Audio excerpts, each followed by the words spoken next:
All right, Tuesday morning, Max Kellerman is here. This is the first time you have talked sports on a platform other than you did some boxing for Netflix. Yeah. You're talking boxing on a podcast, but you've been itching to go. It's, if when you have an arm-waving opinion about everything and you're on the sidelines for 2 years watching stuff happen, the news cycle is relentless. Yeah. And it makes this job amazing because, you think of someone like Howard Stern, what he has to do. His show is not based around the news. They have a little segment. They have to create something from nothing every day. It's incredible. Right? Where we have Giannis and the Clippers. We wake up in the morning, read the paper. Drake May, Mahomes. And the whole outline is already there for you. So that's every single day. And it's oh my God. And so, my family is sick of hearing about this stuff. Well, we're going to do a segment later, all the things you're mad you missed out on over the last 2 years. We'll also talk a little about, you've never really talked about how you left and all that. We can go into it a tiny bit. I want to go topical at the top, though, because we have the weirdest NFL season we've had in a while, maybe since 2008. We have all hell breaking loose in the NBA. I haven't talked NBA in this podcast in a week since before Thanksgiving. The Giannis trade stuff, I think, has officially arrived. He's deleting his social media. Yeah, and they don't look good, and this is the time, and there's some teams we could talk about. And then this Clippers thing compared to the Lakers thing. And I kind of want to start with the Clippers. Of course you do. Well, here's why. I really think this is the most tortured, jinxed NBA franchise we've probably had, even dating back to the Buffalo Braves. Easily. And this is the darkest. They're snake bit. Snake bit. This is the darkest moment they've ever had. And think of all the knee injuries and terrible, terrible things, terrible trades they've made. They've been the black sheep little brother for the Lakers. Even in the window when Kobe was sucking up the salary cap and no one wanted to play for the Lakers, and they had Blake and they make the Chris Paul trade, and could it never looks get it there's going. The window. This is worse. This is worse. Yeah. So, combo of the least likable, least successful team you could put together. Old, unreliable, vets who don't want to be there. Harden was a minus 39 on Sunday night. Kawhi, you don't know when he's going to play. So they just had this team that I thought was the third best team in the league last year, and now is 5-16. They had 52 wins last year? Yeah, and toe to toe with Denver. I thought it went OKC, Denver, and then I would say Clippers third. Who knew? Okay, so this is what's crazy about the Clippers. This is why you just say snake bit. Okay, the basketball gods just don't like them. Yeah. Personnel. When I think about a franchise and whether it's going to be healthy and good or not, first I think about human resources, right? So, for example, Jerry West spreads his pixie dust over the Lakers and they win forever. And then he goes to Memphis and they get good. And then he comes back to the Lakers and they're great again. And then he goes up to Golden State. And I said on LA radio at the time, the battle of the 5 freeway has begun because Jerry West went to Golden State. They're going to be good now. That never caught on. You tried to trademark it. I tried it. It just didn't work. Yeah, it didn't happen. But because the Lakers didn't hold up their end of the deal, right? But the Warriors became a championship team. Now Jerry West, even if that's just correlation and it's lazy, that's what we do in sports. In team sports, you have to make correlation, right? Yeah. You don't know if it's exactly causal, but you correlate it. Wherever this guy goes, they win. Robert Horry always hits big shots in the playoffs, and they always win championships. And they get Jerry West, right? That's a good idea. The Clippers, doesn't matter. It doesn't matter who you bring in. Ty Lue, that's the right guy, right? It doesn't matter. So they get Chris Paul after the Lakers trade gets vetoed, and it seems like the home run of all time. And it doesn't matter. In the end, the Lakers are raising championship banners, and the Clippers are raising second round. What are they going to? So in this case, what's crazy is Norman Powell just much better than Bradley Beal, right? Do talent evaluate? Has anyone ever thought that? Who watched basketball? Apparently, he is. The reason's never. So I picked the Clippers to go over because I thought they were really good last year. The Beal, Collins for Powell, that shouldn't have swung it this much, but they also got old.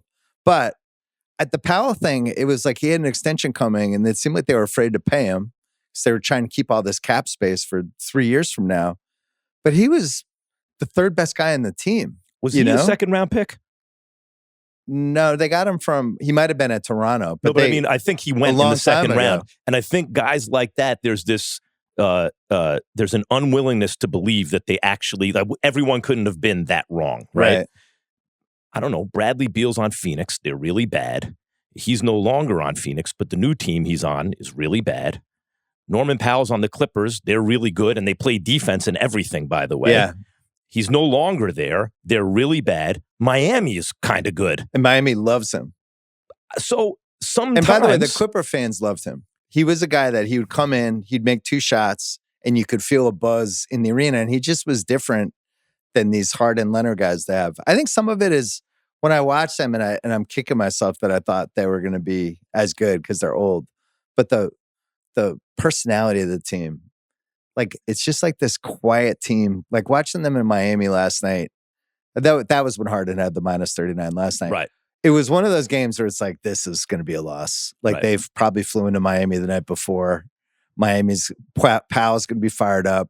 And of course, they're down 30 in the third quarter. Also, styles make fights. Like, if you're a veteran, slow team against a team that suddenly is playing fast and running up and down, and it's just they're playing bad 5 match. Out, just trying to move, trying to attack. So you're on the road in Miami, old, slow team, fast team. It's just bad. This episode of the Bill Simmons podcast is presented by State Farm. Having insurance isn't the same as having State Farm. It's like expecting a linebacker on the football field, but getting a line cook. Sure, they both can handle the pressure when it starts heating up, but only one is stopping a touchdown. You wouldn't settle for just anything for your team, so don't settle for just any insurance. When it comes to getting the help you need, State Farm is the real deal. Like a good neighbor, State Farm is there. But think about, so they have this aspiration scandal that's hugely embarrassing that they're probably going to get penalized for. They have you and Pablo good now, by the way? Yeah, Pablo and I are good. All right. Yeah, he came on here. He's like, it's like Scooby-Doo or something. Right? Pablo's my dude. But like, dude, who are you, Scooby? Like, we would have gotten away with it too if it wasn't for you meddling kids. Dude, they did an episode last year on Ishbia, right? Right. Phoenix stunk. And then, so you think Pablo is, he's finding out about these guys, and then he found out about the Clippers. They stink. And it's like, so that's also a bad way to go into a season with the massive scandal, which is the part I underrated. No question. I mean, like, the money will find its way to the floor. It'll find its way to competition. There were these huge TV deals, and they're not only salary caps, but essentially hard caps because of the aprons and everything. And so the coaches' salaries exploded because their people are competitive. They want the product on the floor to be as good as possible. And they will find out ways, if there's a cap and you have a gung-ho billionaire owner, they'll find out ways to circumvent the cap if possible. I mean, Jerry Jones, who ushered in the cap in football in the NFL, immediately circumvented it. Day one, he's like, okay, they voted on it. Great, we have a salary cap. Now we have Deion Sanders. Wait, how's that possible? Well, we're prorating money over time and blah, blah, blah. And so it's not unpredictable that would happen. It's unethical, like in a strict sense, but I don't really care as a fan. If I'm a Clippers fan, I'd be like, great, my owner's trying to win and circumvent the cap to make us better. Well, it also didn't work. It not only did it not work, but it shrouded the season. Yeah. With bad vibes to start, man. That'd be funny if that was Adam Silver's penalties. Like, I was going to penalize these guys, but it ruined their season. And now they have to give their pick to OKC. And we're now in this James Worthy, Len Bias situation with OKC. James Worthy, it worked out. It ended up winning them, I think, 3 more titles. Len Bias was bad. Len Bias was the opposite. But I think if, that's a whole... going down that road, that would have been multiple titles for the Celtics. Good for Presti, though, because for so many years... he was clearly better than almost everybody else. But handicapped by the dumb Harden trade was always the but with him. Yeah. Right? Yeah, for but, years. Let's reverse the but. Yeah, but they still were really good. They just couldn't get over the hump. And now he's, you can always pick on a sucker. And now he's ruthless about it. And it has one of the best teams ever, it seems. And is about to get a lot better. It's crazy. Well, that's what I wonder with when I look at we're talking about like Giannis and AD, all these dudes. Like, is it even worth it to chase OKC? Where OKC, who just went 20-1, basically without Jalen Williams. He finally came back, last weekend. But they might go like 74-8. They're going to have the best net rating probably in the history of the league. If Indiana's the best healthy defensive last year, rating. if Indiana's healthy last year, are you sure that OKC beats them?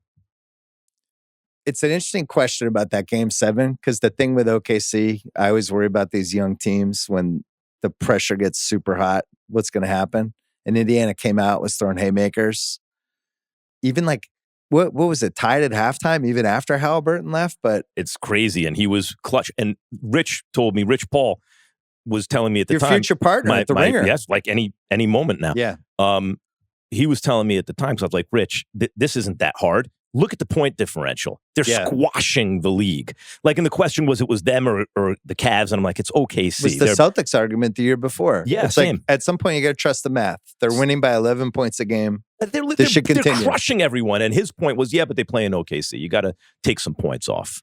Why? It's a sleepy town. Yeah. Why would you take points off for that? You would think your players are getting rest when they get to OKC and everything. Said there's no energy when you get there. The teams that they're going to face are not energized. Like, they're already thinking, well, in a couple nights we're going to be in LA and we're going to do this and this and this, and there's no juice.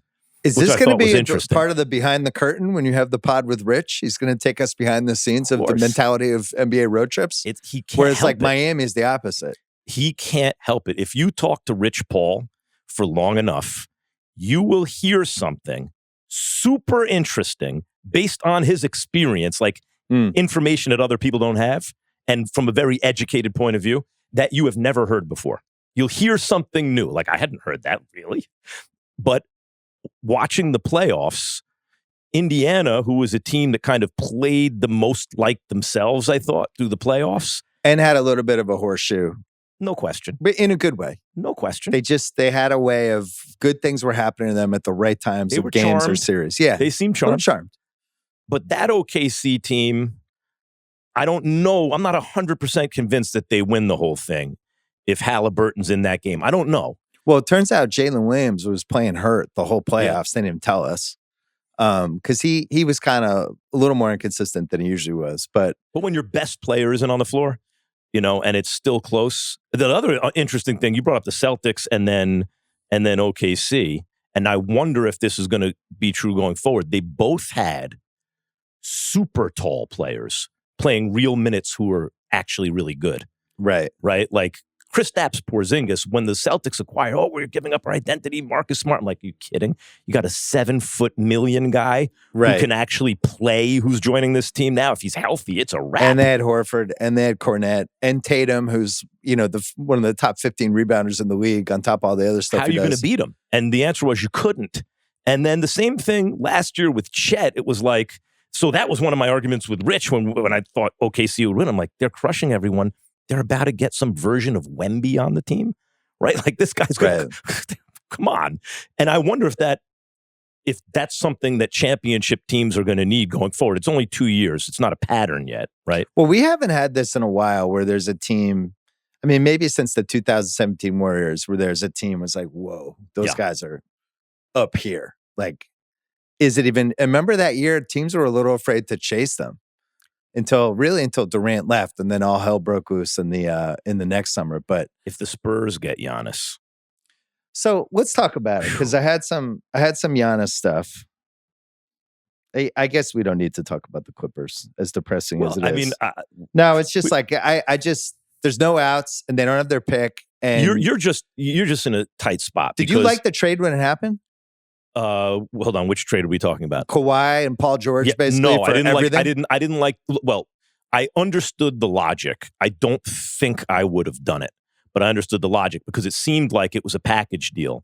And Ballmer, I think, saw an opening because of the state of the Lakers, where we can take over. And Kawhi had just won an MVP, a Finals MVP on his second team. Is he going to win a Finals MVP on his third team? And it was like the best player in the world. world. Try to not have the Lakers get him seemed to be a huge part of it. I liked everything about it except the Shea piece, ironically. Of course. Because I thought, and I think I said this at the time, I still defended the trade. I was like, I get why they did it. You get these two guys. And Paul George was awesome the year before, so they're getting like two of the best 10 guys in the league. But it was very similar to the Celtics in 2007. when we got KG. I say we like I'm on the team. But we got KG and they really wanted Rondo. And if you go back and you read about the reports of that, it was Rondo was the stickler and the Celtics wouldn't bend on Rondo. And then finally, Minnesota was like, all right, can you float us another pick or whatever it was? And they were able to keep Rondo and they don't win the 08 title without Rondo. Right. And I always thought I remember talking to Doc about this a couple years ago. I always thought it was weird that they were going to try to win the title with Paul George and Kawhi, but then not have Shea as a piece of it. But Presti, he was smart. He's like, no, Shea has to be in the trade or I'm not doing it. Because Presti is like the anti-Nick. Like I think about the Carmelo trade, where it's well known Carmelo's only good. Like he had all the leverage, really. I'm only going to go to the Knicks. And when he gutted their Danilo and and the Knicks were like, no, what's his name? The GM from the Bronx at the time, Donnie Walsh. Donnie Walsh is playing poker, right? Like, and then Dolan gets involved. It's like, wait, the grown-ups are doing this. Please don't do this. And Dolan's like, oh, you have to get Carmelo, and suddenly everybody's in the deal, right? Presti is really smart, and the thing the Clippers were really missing was an actual primary ball handler, not putting guys who can do it. Yeah. It's almost like there's an obvious desire to do this, like in baseball at first base, where the most players can play first base. Therefore, they conflate that with the idea that defense isn't important at first base, and you have bad defenders at first base. And it's sort of the same in the NBA, where it's like sometimes you get tempted. Well, this guy can do that job. Right. That's different than he should do the job. Like Draymond Green's not really the point guard. He's a guy who can do that and he works in it and he can do it sometimes. But just because someone can doesn't mean they should. And I think the idea that they could just do it with Paul George and Kawhi, two-way wings, defined roles, because Paul George is the Robin and that Batman and Robin. It made a lot of sense. Kawhi wanted him. Yeah, they needed a guy to handle the ball. I mean, really, the way to do it would have been, Kawhi, just come to the Clippers. Like, we have a really good young team. We have all our picks. You just won the title. Like, let's just take this one slow. Because all the research now is like he never wanted to go to the Lakers. He didn't want to play for LeBron. So it was either stay in Toronto or go. But he had already, I guess, had his mindset. Maybe bought a house in LA or outside LA. Maybe they could have played poker with him. They definitely could have played poker with Presti. But he was going to the Clippers. This was a gung-ho. And we can keep from the Lakers. And they just throw everything in. This trade, that not only is it a swap this year, they get their pick next year. Is it the this trade is like, it's like VD. It won't end. Is it it's the it goes for 7 years. Is it the most, like, where does it, considering points of leverage on top of everything else, pick swaps, picks, how bad one team wound It's the most devastating trade in the history of the league. But you can't get mad at them for doing it, though. It's different than the Luka thing. The Luka thing is like, this trade is an abomination. We all thought it was an abomination when it happened. Right. This Clippers thing is like, all right, I get it. They've never won a title. They've never made the finals. They're trying to keep them from the Lakers. What do they care about 6 years from now? We got to do this now. Fortune favors the bold. Yeah. This was like you're out at dinner with 10 people and you're like, yeah, let's get that Japanese Kobe steak. And then the check comes and you're like, fuck. But for Paul George, the leverage for the move was that the thought was Kawhi would only do it if Paul George was there, right? Yeah, but was that true? I would not have. I would have tested that theory. Well, easy for me to say sitting here now, but Well, now so we're in a similar situation with Giannis, and there's the AD piece too. I'm in the camp. I don't think Dallas should trade AD. I think they should keep him. They're 6-15, but I watch them because I like watching Flag, and I have their over for futures, and I feel like it could turn around for them. The West is like there's 8-9 playoff teams, and then it's a mess. And they got a guy who looks like he can play a little point guard. Yeah, well, and now Nemhard's all of a sudden playing this undrafted free agent, right? But then Flag can do a little bit, but I don't know. I would keep him. I would wait. I don't think he has the same kind of trade value that people think because of his age. He's got this eye thing. He's been banged up. He's got a lot of miles on him. Big contract. There's only a couple teams that could trade for it. And I think it gets worse, Bill. That's the problem. Well, like, you're right. For them, it's like, do you trade him before Giannis, the sweepstakes for that happen? Is the question. It's like, we got to move because everyone's going to be moving after Giannis, and we might be out in the cold. I think you got to move him now because look, you don't want to trade a guy when his trade value is low, and you'd like to be the consolation prize afterward. But I think they have to be resigned to the idea we have to target something we like, see if we can get that for AD, and if we can, we should do it independent of everything else.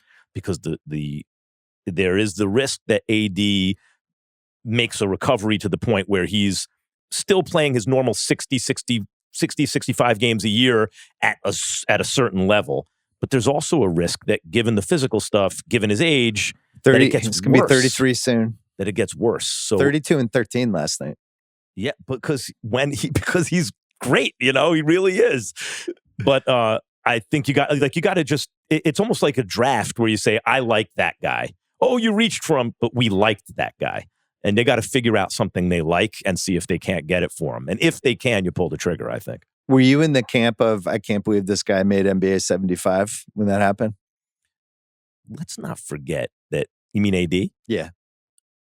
There was a point not all that long ago where it was like, can AD replace Tim Duncan as the greatest power forward who ever lived? That was the 2018 range. Yeah. When he was wreaking havoc on the Pelicans.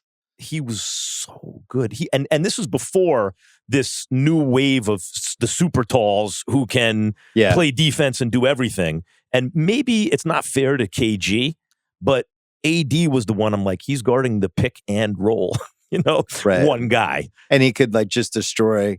I remember there was a moment, I don't remember what game it was in the 2020 finals. Well, first of all, it seemed like he had a chance to be the finals MVP. Yeah. And he was wreaking havoc against Miami. And it felt like a moment like, holy shit. But then his next game wasn't that good. It was kind of sitting there for, if he had one more 35 and 20, there would have been a completely different conversation. He couldn't kind of get over the hump.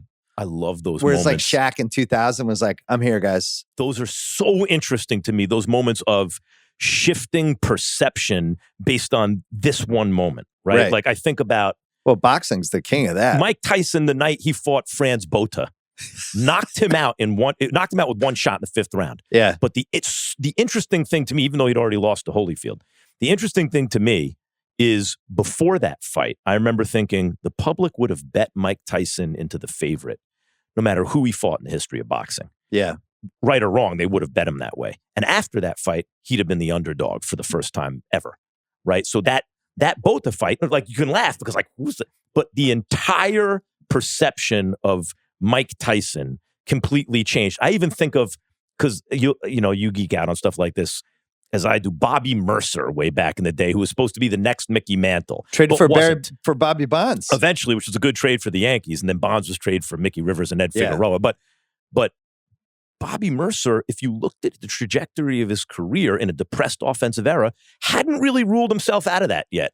And then had this incredible season where, because people didn't understand advanced analytics well enough at the time, they didn't understand quite how good he was. And he was 25, 26, and he followed it up with a really nice season.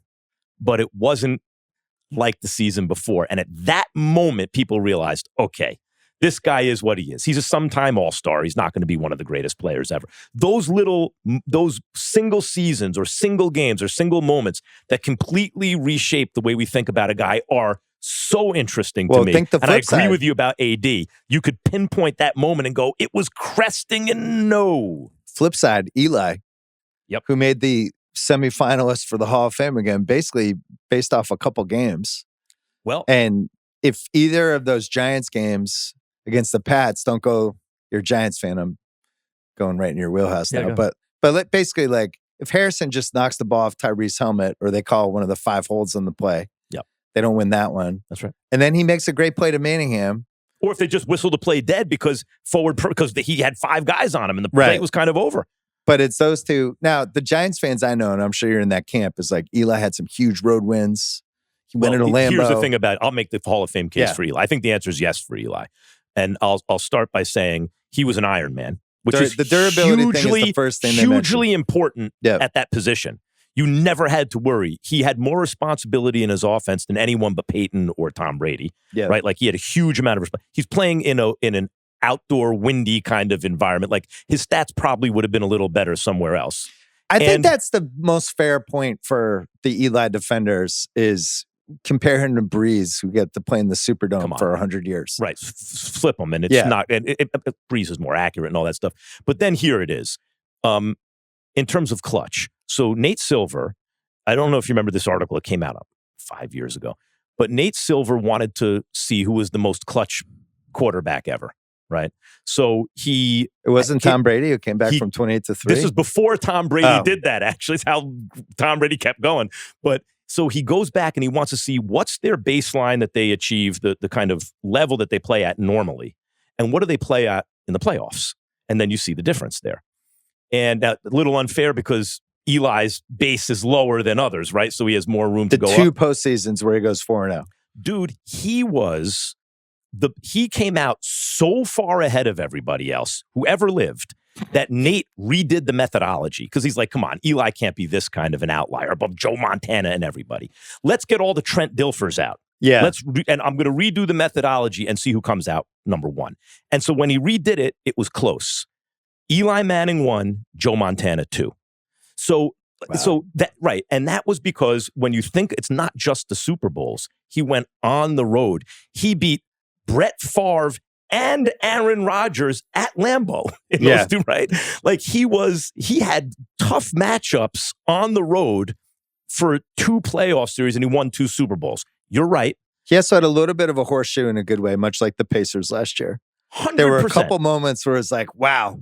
100%. How did that go Eli's way? Butterfly effect, right? Like if a butterfly had flapped its wings in China, we're not having this conversation about Eli. But it didn't. Right? Yeah. That's actually what happened. And he's a 2-time Super Bowl MVP. There have not been that many of them. And Bill, so I said once upon a time, infamously, because it became a meme. Oh, this is one of the universe on the line. Yeah. I want Iguodala, right? The point I was making was Steph Curry I had seen in Game 7. I was there. On my own dime, I just wanted to see it as a fan, right? I wanted to be able to. And they had the greatest half-court offense in the history of basketball. They had 73 wins. They were about to be declared the greatest basketball team of all time. It was 5 minutes left in the fourth quarter. This is one of your moments that you were talking about. Game 7 at home. They did not score another point, and you are the point guard and the best player on the team. He's carelessly throwing behind-the-back passes out of bounds. He's scared to shoot. When he does shoot, he's not hitting. I can't say scared. I don't know what's going on in his heart, but that's what it appeared. And the bottom line is that offense didn't score a single point the rest of the way and lost a Game 7 at home. That, to me, is fate of the universe on the line, right? So that's what I meant. A guy like Iguodala, open shot, not getting his own shot. I have confidence Iggy, if he has the shot, he's going to take it and nail it. There are certain athletes. This would be a good segment for you and Rich. Defend your meme. 100% defend your meme. I love it. That's what we're doing at the Ringer, Bill. That's what we're doing. That's what we came here for. I have a couple I could probably defend. Here's the thing with Curry, though. But I'm saying all this. Go back and think of the Patriots in 2007. They were about to be called. They were going to replace the 1927 Yankees, the 72-win Bulls. This is the greatest team in the history of American team sports. Thanks for bringing this Period. Up. Yeah. And he beat them. Then fast forward 4 more years. 4 years. Would you scored 21 points, 17 points? It happened again. Bill, it happened the exact same way. And this time, actually, the play, while less improbable, was a better play by Eli, actually, when the Manningham pass. Like he did it. You can't, yes, if anything changes, that's gone and we're not, but that's what actually happened. I don't see how you can't tell the story of the NFL without Eli Manning in that era. You can't dismiss the Iron Man streak, the 2 Super Bowl MVPs, the road wins against like Hall of Fame quarterbacks at Lambeau. He's a Hall of Famer. Football is funny because it's such a small sample size for these playoff games. No, it lets people like me make bullshit arguments. Well, but Flacco had the greatest postseason of all time. Yeah, right. So when you start there, like basketball just doesn't have that. They don't have Joe Flacco. Oh, that Joe Flacco postseason when he averaged 38 a game for 20 games in the playoffs. Because basketball. Because you have 7-game series. It's the right team usually wins. The NBA we actually know who's really good. It's not really debatable. We've had 2 finals in the last 40 years where the right team probably didn't win. Which 1988 Pistons and 2013 Spurs. I think those are the only 2 you could say. I'm not sure the right team won. Maybe on paper with the Spurs. Well, I'm just saying they were up 5 with 27 seconds left. The game, that should be it. They should have won the title. Oh, I see what you mean. And the way it played out, you're saying. Yeah, and the Pistons, I think if Isaiah doesn't get hurt, they win. But it's funny, the Curry thing, obviously Curry's my guy. I love Curry. It's a tough one to defend. And the only way you can defend it is by basically pointing to other players who were awesome, who failed in big moments. Like Magic had the 84 finals, right? That was just as bad as Curry in Game 7. But the bottom line is Johnson. Yeah, the bottom line is Curry was home. They had won what? They'd won 73 games plus 73 games. 15. Right, because the playoffs are deeper. Yeah, yep. 88 games. And but not only that, to that point in history, it's the greatest offense ever. You're the machine you're the unanimous MVP. You have guys like me on TV saying, I know in any other era this wouldn't be true, but right now, Steph Curry is the best player in basketball in the middle of LeBron James's prime. Right. But in the playoffs, you find out who really is the best player in basketball. And by the end of those playoffs, LeBron James was by so far the best player. It was ridiculous to compare other people to him. Well, and then, you found that out then throughout Rich the playoffs. and Adam Silver got together and suspended Draymond for that 5th game. But that always helped. If you have a guy like Draymond Green, and that is the tax of Draymond Green. You never know when it's going to... What side of the line is it going to be on? LeBron deserves credit for that. He baited him. It worked. This would be another good segment. Let me make an excuse. So the 07 Pats and the 16 Warriors, I think, had a very similar thing of there was too much pressure from the streaks that weighed on them to a point where I think they were just debilitated because Golden State basically should have lost to OKC, which is even crazier. And Clay goes nuts in Game 6, and then I was Game 7 for that too, and that was a very winnable game for OKC. OKC, Durant was bad in those last 3 games. I think even he would admit that. Marcellus Wiley used to say this when we were doing the radio show Max and Marcellus here in LA. He'd be like, getting off the bus. Who do you like? When you see the athletes getting off the bus. And a lot of it was made of at that season of Cleveland and Golden State. Yeah. But people, like, in your mind's eye, go back. The streak that the Thunder were on, you started getting off the bus. That's the best team, in fact. Super winnable game for them, Game 7 at Golden State. The Westbrook thing was just too wonky. Westbrook and KD choked. Yeah, you don't take pleasure in saying that, but how else do you describe it? 3-1. Yeah. The other one that was in that camp for me is the Miami 27 game winning streak in 2013, the Heat, where all of a sudden that took a different life of itself, where these weren't regular season games anymore. Now they're playing like these are conference finals level intensity games. And I just think it takes something out of a team. I really felt like that happened to the Pats. I thought by the time they got to the playoffs, they were a different team than they were the first 8 weeks. So this is the most nervous I've ever been as a baseball fan, was in 98 for the Yankees, going into the World Series against the Padres. 120 or 116 regular season, 114 regular season wins. They're beating everybody in the playoffs. You cannot lose to the Padres, but they swept them. They didn't win in 6-7 games. They swept them. Wasn't there a call? It was a bad umpire call. The Padre fans are still mad about. Tino Martinez. It was strike 3. Yeah, there were always turning points, and the baseball gods were smiling on them.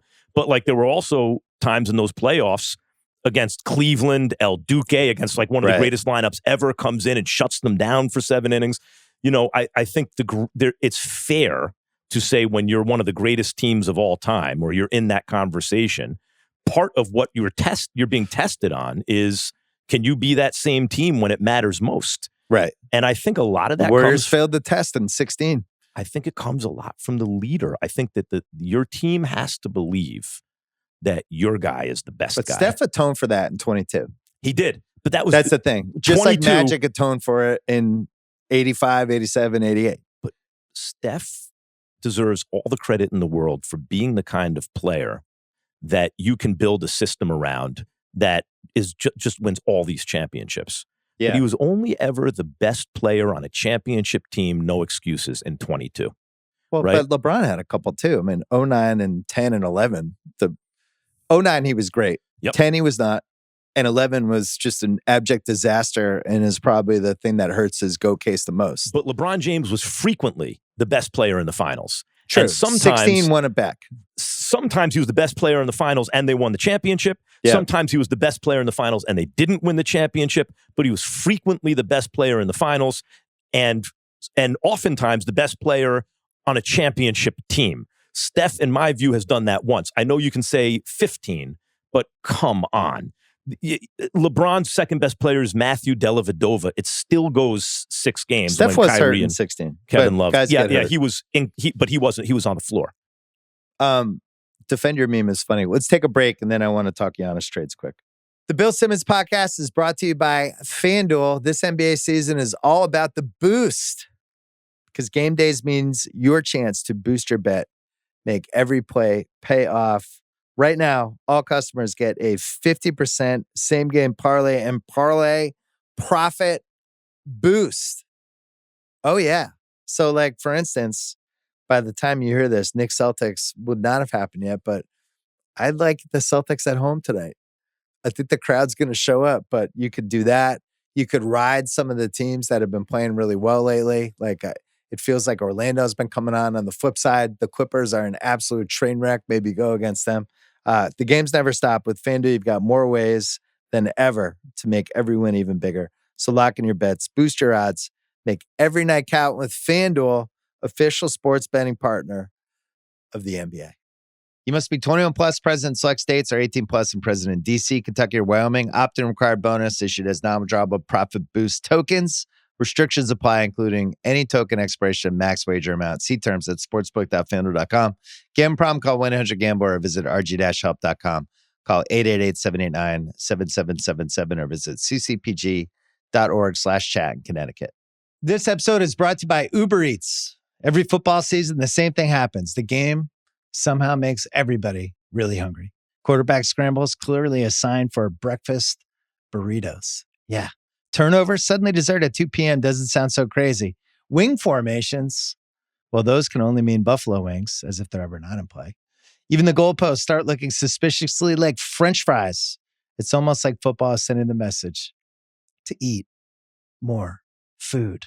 Yeah, the good news, Uber Eats makes those cravings easy to satisfy with game day deals all season long. From wings and pizza to chips, drinks, and even last-minute grocery runs. Don't sleep on those. You'll find savings on all your favorites delivered straight to your door. Order now on Uber Eats. All right, Giannis trades. So the question for me, and we're taping this, it's Tuesday morning. I think all the Giannis stuff's going to start this week. If Atlanta got Giannis without giving up Jalen Johnson or Daniels or even Risa Shea, could they keep their team, which has this really cool identity right now without Trey? This long, athletic, kind of scary, young, the type of team, it's a little OKC-ish. You're keeping JJ and getting Giannis. Could I get Giannis and still keep my nucleus and actually make a run at OKC? Is OKC catchable if I have Giannis? And the big trade chip for them, they have the pick that is either the Pelicans first or the Bucks first. It's one or the other, the highest one. And the Pelicans one is probably going to be top 5. Who's in running an your awesome offense? draft. Well, Jalen Johnson's been basically their like point forward, and he's been awesome. Yeah, I think when you get to the playoffs, I want a point guard. You know, like if it's a point forward, it's got to be. I think of Jalen Johnson Luke as a Kennard forward. doesn't excite you? I think in this era, you need a guy. No, I'm with you. Who can really this is the run Minnesota your problem. offense. Minnesota's but I'm just thinking not playing of a point guard. I'm thinking of Jalen Johnson as a point forward in the playoffs. When everything slows down. When everything slows down, and like it's tempting because maybe the following year you get a guy to do what you really need him to do, and now you have a suit like you have crazy length at positions, you have defense, you have I mean yes, the answer is if you can if you can center a package around Trae Young and get Giannis, you have to do it. So it'd be It would be Trae Young, Porzingis, who's an expiring. See, they have a super tall. Right. They got a super tall guy. He makes 30, so that's perfect for trade. Yep. They have that Bucks pick. They have 2027, the worst of Bucks or New Orleans first. They have all their own first. So they can put together 4 firsts, Trae Young, the Porzingis expiring. We'll take Kuzma back. Kuzma will be the tax of the Giannis trade. And for the Bucks, it's for your like, second unit, you get a little offense there. yeah, for the Bucks, it's like, hey, Trae Young, fun guy to have on your team. He's got 2 years left on his deal. Then the Bucks are just raising the white flag and saying, we are now a franchise that knows we're not going to compete for titles, but we can keep fans coming. And, like, if I'm the Bucks, I don't do it. Well, how many draft picks am I getting? Which draft picks am I getting? Well, you're getting that Pelicans pick, so you know you have a chance to be in the top 4. Okay. In a lottery that has 3 potential franchise guys. Yep. Right. And everyone thinks is the best draft in a long time. Yeah. And thank you to the Pelicans for giving that pick to Atlanta. You have some other good ones too. They have a top 10 protected Sacramento pick. They have that 2027 worst one of the Bucks Pelicans. Like, they could put it together. I guess the question for me with the Bucks is, do you want to get in on this before AD becomes the consolation trade piece for Atlanta? Like, you have Toronto, which doesn't have an asset like that pick, but could put together all their picks. They could put together contracts. San Antonio is the wild card. That's the one. If I'm San Antonio, I'm doing whatever it takes to get Giannis. That's like a brain breaker trade. It's a brain breaker trade. Just putting Wemby and Giannis on the same team is like, that's and if I'm San Antonio, I have to do that. That's kind of what I'm rooting for to happen. I want to see it. So if I'm Milwaukee, because you don't have really any asset that's awesome except for a 2031, you can swap picks with the Kings. It has to be a 3-team trade. Always a bonus, right? No, they have a bunch of contracts. Yeah, but what is Can Milwaukee I get Harper getting? in that trade? If I'm San Antonio, no, thank you. I'm keeping Dylan Harper. If it's okay, I'm keeping him. I'm keeping him. Sure, you'd like to. No, I'm keeping him. Okay. I think he's untouchable. How are you going to get Giannis? Castle, I don't really want to trade him either. Right. But that's the thing, man. You got to, as James Toney famously said, and I said this on the Crawford Canelo broadcast. Yeah. You got to bring ass to get ass. No, I get it. They have a bunch of picks and they'd have to really decide on.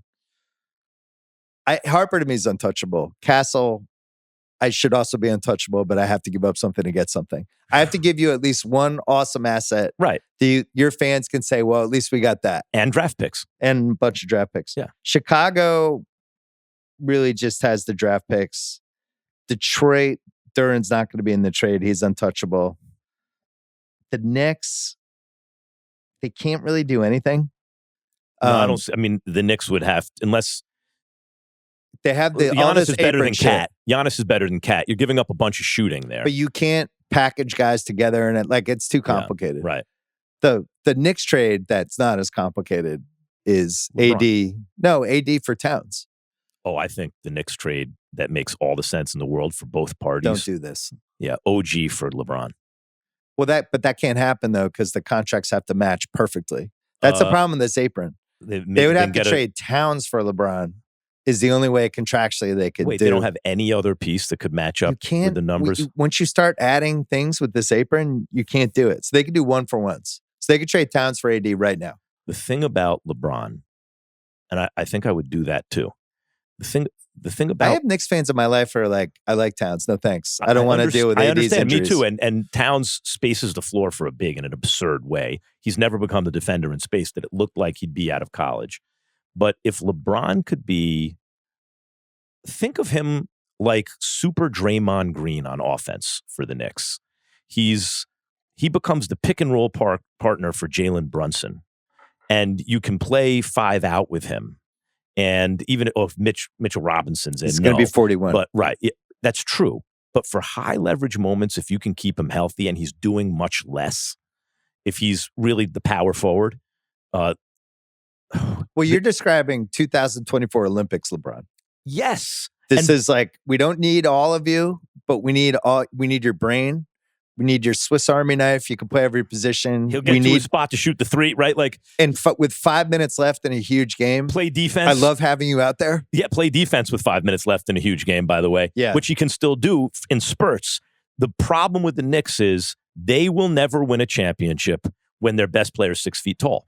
No one has ever won a championship since the bad boy Pistons. Isaiah. Right.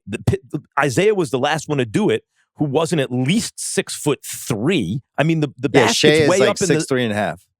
the basket's way up high, right? Like it selects out for height. So you're not going to, you need. And the physicality of the playoffs. You need the Knicks can't have their best player be Jalen Brunson. You need at least another guy who in big moments is at least as good as Jalen Brunson. Now you're saying this. Now you've been on the sidelines for 2 years here. Yeah.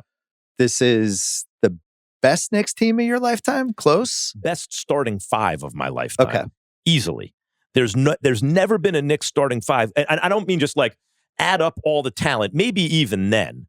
But the Knicks of the powerhouse Knicks who couldn't get over the hump when I was in high school and college were, led by Patrick Ewing. Who was the second best player on that team? Charles Oakley? John Starks? The 94 finals comes down to, can John Starks hit a couple shots? Or that's why you don't win the title. Hakeem Olajuwon not get his fingertip on that shot in Game 6. Right. But still, when you look at the starting five, look at the Knicks starting five now. You have a superstar point guard. You have at the two, you could have one of two legitimate NBA starters, right? Bridges or Josh Hart are both good NBA starters. You could see either one on a championship team. OG and Towns and Robinson and they got a lot. Don't forget McBride. They got a lot of stuff. They're starters. When you look at each one individually, there's no real weak position. Maybe there's no position strong enough to get a couple of positions that are just checked at a solid level instead of a really high level over the hump.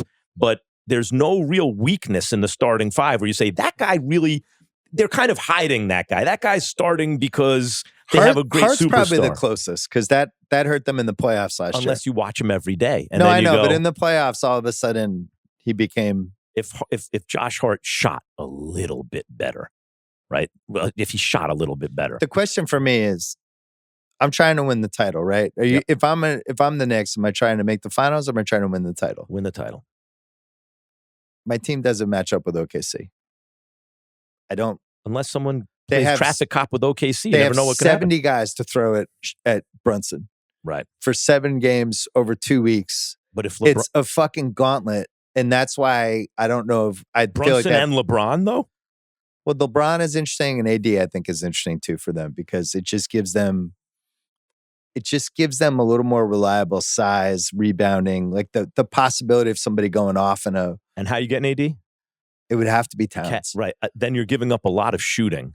You're giving up a lot of shooting. For some defense. And Mike Brown did figure out, it seems to me from watching them, the Brunson Towns thing feels a little more organic than it did last year. Last year, you could see their brains moving around. We gotta figure out Cat. And if I were the Lakers, I would want OG Anunoby.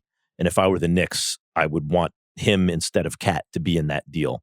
Because then the Knicks have plenty of shooting. And I think in high leverage moments, if they the still Lakers have defense. got Anunoby and Robinson for LeBron, basically, which I don't know if that's possible with the cap. Yeah, and I want Mitchell. Like, Robinson's not only good, but he's a playoff performer. I know, but Anunoby makes like $15 million less than LeBron. You have to put another. You have to figure out how. That's part of the problem with this apron is some of the teams don't have the right contracts to kind of add together. That's why Atlanta's so interesting because Atlanta can make any type of trade.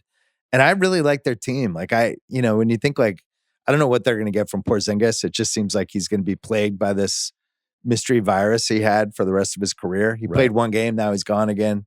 But he's playing, like when he plays valuable minutes and he plays well. Right. And that was true in Boston too. But if you're them and you're like, we might have a chance to make the finals. Like the Hawks have never made the finals. Yeah. So I think that's crazy.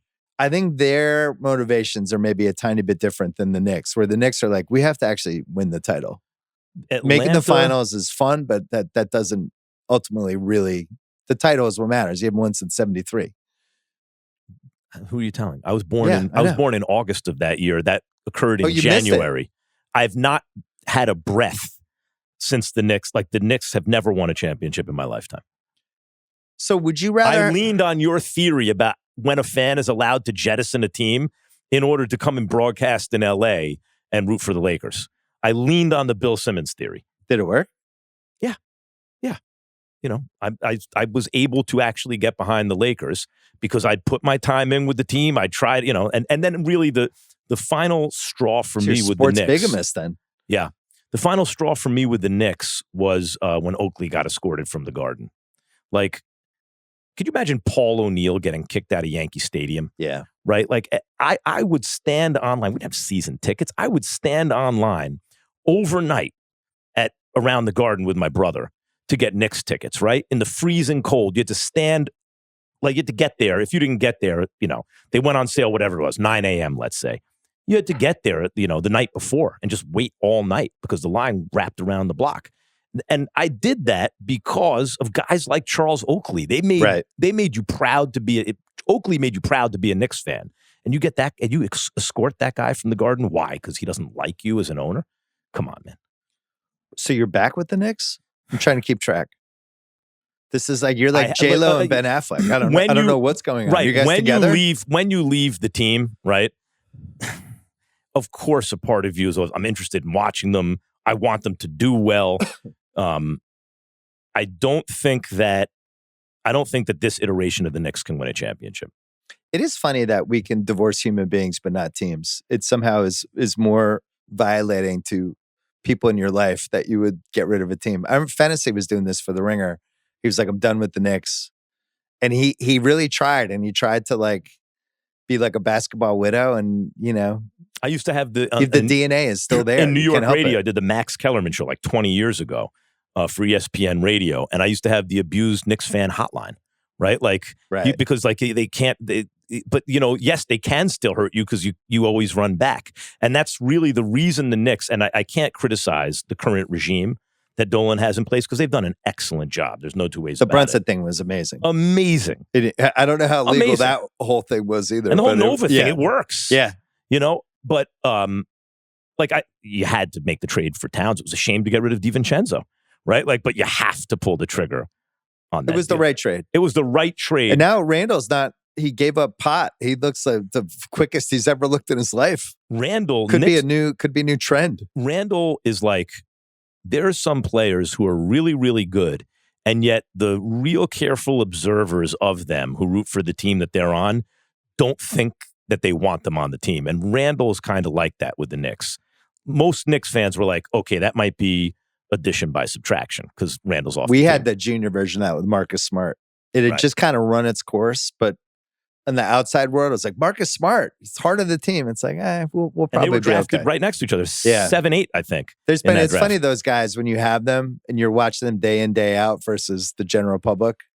I've had a few of those over the years. This is why when I said I want Iguodala, it was the same thing. Like if you asked a real Yankees fan back in the day, bases are loaded, clutch moment in the playoffs. Do you want A-Rod up or Luis Soho up? Right. Hardcore Yankees fans will tell you, I'd rather have Luis Soho up. Well, I would tell you from a guy that rooted for the team that would have to play those teams every once in a while. I wanted A-Rod to come up. Right. Unless one of the teams were up 12-2. Yeah, right. Then forget it. Then it's like fucking A-Rod's going 500 feet here. 100%. There are like the idea that clutch doesn't exist, that, of course, look, if you have a guy with A-Rod's talent or Steph's talent, you give them enough reps and they'll work through whatever. And eventually they're just too good. Yeah. But the sample size has to be pretty big for some of these guys. Whereas guys like, David Ortiz. Well, plus we had like Bill Miller was a classic example of this. Miller. You didn't want to see Bill Miller up with guys on base. Nah, man. Switch hit. He was getting on base. He just was. Question. The Dodgers had a couple guys like that too last year. They did. They were just, and you could kind of tell which guys. Tough outs. Like you're a baseball fan, you know exactly what that is. The catcher, Will Smith. Yep. Who I loved. I just thought he was awesome, like the kind of guy you'd want. That's the thing. Like we gave up Schwarber like 4 years ago, the Red Sox. And we had a postseason with him. And every time he came up, I thought he was getting on base or hitting a home run. Good. And then they're like, yeah, we don't need him. We have some first base prospects coming up. It's like, what about the guy who, as baseball moves toward walks, home runs, and strikeouts, is like the fucking poster boy of this? We're going to let this guy go? Right. And classic, there's also Red like, Sox it's like this Gladwell type thing from one of those airport books he did. I forgot which one. Airport books. You know what I mean? Like, you literally, Yeah. I got a flight. Oh, look, Gladwell has a thing. 220 pages. He's a good expositor of some ideas that it's kind of been replaced by reels on Instagram, I feel like, or for the kids TikTok. But he's good. He kind of like, composite. He now compiles nobody reads and on an airplane. My daughter would just go on TikTok for 6 hours. Yeah. But it was like, it's kind of it was Blink, called Blink. Yeah. It's the Blink test, and fans know their intuition is often correct. You take a look at a guy, and without looking at stats, and I'm all for sabermetrics. I've been geeking out on them since I was a kid. But you can know that that's the kind of guy I want up in this situation, or I want at the free throw line in this situation. And if they fail, you can live with it because you're like, okay, they're not always going to succeed. But I've seen that enough that, in a Blink kind of way, and in just an intuitive way, that I'm picking up something about this guy that's comfortable in that situation and that makes me feel confident. And this is like my dad. The opposite. This is my dad with Jaylen Brown, who's been a great Celtic. I love Jaylen Brown. But in the last minute of a game, if it's a tight game and he goes to the free throw line, he's probably going to make one or two. And my dad will mention it. And he, by the way, forgets all the times Jaylen made both. But when he goes 1 or 2, like he did the other night in Cleveland, and my dad's texting selective me, perception. Yeah, my dad's like, see, 1 or 2. Right. Selective perception, perceptual defense, whatever it is, and yet there's something in your gut. There's something, and there's a boxing trainer, Tommy Brooks, who was talking about Mike Tyson and Evander Holyfield. If they would have fought 100 times, Holyfield wins every time. He said the difference is, and he kisses his arms, Holyfield loved himself and Mike hated himself. Yeah. Right? There's certain athletes, if they're at the free throw line in a tight game, they think they deserve to hit that shot. Like people could say whatever they want about Kobe Bryant. If he's at the free throw line in a tight game, that dude loves himself. He is going to, there's nothing in him working against his own success there. Yeah. And there are other guys. A-Rod, you got the feeling like he was conflicted inside somehow. I mean, he literally just did a documentary called Alex versus A-Rod. There you go. It's probably why I said it on my mind. But he's working against himself there. There's something in him that's working against himself. And Ortiz the opposite. The opposite. Manny the opposite. Manny would just go in these benders where he would just go 30 for 58 for 2 weeks. I'm a Yankees fan. Yeah. You don't have to tell me twice. And as great as Manny was, Ortiz is the guy. Don't want to see him. Dustin Pedroia. You can stay away. That's how we flipped the rivalry because of Ortiz. Well, no, you flipped the first guy we had. You flipped the rivalry literally with a flip. The rivalry flipped in a regular season game in 2004 after the Yankees broke the Red Sox heart in 2003 when Jason Varitek started a fight with A-Rod. You mean July 27, 2004? He started the fight with Bill A-Rod. Miller with the game ender? He picked on A-Rod. A-Rod was in the right. Varitek was in the wrong. Yeah. He bullied him, but then he won the fight. Before it got broken up, he got the better of it. And as a Yankees fan, I'm not saying this in retrospect. I'm telling you, at the time, I thought, uh-oh, that's bad. That's really bad. It's bad for the psychology of the team. Getting back to Steph Curry, Magic Johnson, and all that stuff, it reminds me, when your best player has a quality about them that makes the team feel like that guy, we have that guy, we can't lose, it does something to the team. And Steph, I don't think had that for a lot of his career. He's one of the greatest players ever, but I didn't get, LeBron did. I got the feeling like with LeBron on the team, his LeBron team did believed, later. Right. After the Dallas loss, he started getting that thing. The team believed. Derek Jeter had it, even though there were other players better than him on the team. Kobe Bryant had it, no matter what people want to say, which is why I think it is also ridiculous when people say, oh, Kobe's like the 8th best player ever, the 10th best player ever, and kids from his generation lose their minds. That's not an unfair ranking. But why I would put him over Tim Duncan is because I think that it is close, I think, between those two, is that it's outrageous. Kobe's team believed if he had a shot to win, Kobe's team believed that they would win. I'm going to leave. The Tim Duncan slander. You think it's slander to put Kobe ahead of I Duncan? just think he's the most underappreciated superstar of all time. But what I've I'm made this saying case is many it's Kobe times. and Duncan are neck and neck. I think that's not slander. I think they're neck and neck. Kobe's the closest thing we've seen to Jordan, right? Probably the close in any sport. Tell me an upper echelon all-time I have Kobe great. like 10th or 11th all time. Okay. I don't think that's unreasonable. But And I have Duncan him like has to 8th or be 9th. Duncan's 7th. And I don't think it's debatable. You think it's not debatable? I don't. I So think MJ, LeBron, 'Cause here's Kareem, Russell, MJ, LeBron, Chamberlain. Kareem, Russell, Bird, and Magic. ahead of Chamberlain. Okay. Bird and- Chamberlain was a loser for most of his career, and I wrote a whole chapter in my book about this. he didn't. I mean, you know, He got traded multiple times. The Celtics had every good player in the league. You know who's never getting traded ever? Tim Duncan. Yeah, right. Okay, fine. Ever. Fine. I think I agree with what you're saying about Wilt. And they used to say I never got to see Wilt play really, but I used to hear if you needed points, he'd give you assists. If you needed assists, he'd give you points. Okay, fine. You could put Bill Russell ahead of him, not have him 5. So I'd have Wilt 5. You have Bird and Magic right after that. Fine, whatever. So you think Duncan is right after Bird and Magic? I do. And guess what? I think Jokic is coming. But yeah, I don't think it can only be with one title. Agreed. Because now we're in the titles. I don't love the ring culture, but it's really tough to put a one title guy in like the top 8 of all time. But I said this last month to Legler. I think he's the best offensive player I've ever seen. I wasn't there for Wilt, but of anyone I've watched in my lifetime, Jordan was the best player I've ever seen. He was the best. He was a better offensive player too, Bill. Like I don't know. Like Jokic, yes, of course, Jokic is going to shoot better because in this era you're going to take those shots. I'm so saying much he does more. everything he does. It doesn't matter who's on his team. He is just his team is going to score points. He will figure out what do we need today. I'll do that, and he's just gonna. I've just never seen a guy like him in person. I was there for the entire Jordan thing and saw great Jordan games. You think Jokic is as good offensively as Larry Bird? You have to say his era because, of course, the skills improve. And as you know, Larry Bird is my favorite player of all time. Sure. And my sports hero. I think he was a better offensive player. But because of the size is what makes it better different. In his, in an absolute sense, all the athletes are always getting better because they're building on what came before them, right? True. Okay. But I mean, for his, so this is a thought experiment I do. In the one sport that's measured objectively, we know, track and field, that guys are getting better because better means faster, right? Right. There's no debate. It's track and field and cars are the two things You that can work measure for it. this. Stopwatch. A 1963 Porsche versus a Porsche now. Exactly. You can't compare the cars. So the 10th best sprinter in the world today is much, much better than Jesse Owens. Yeah. But that's a ridiculous statement to make because they're two different eras.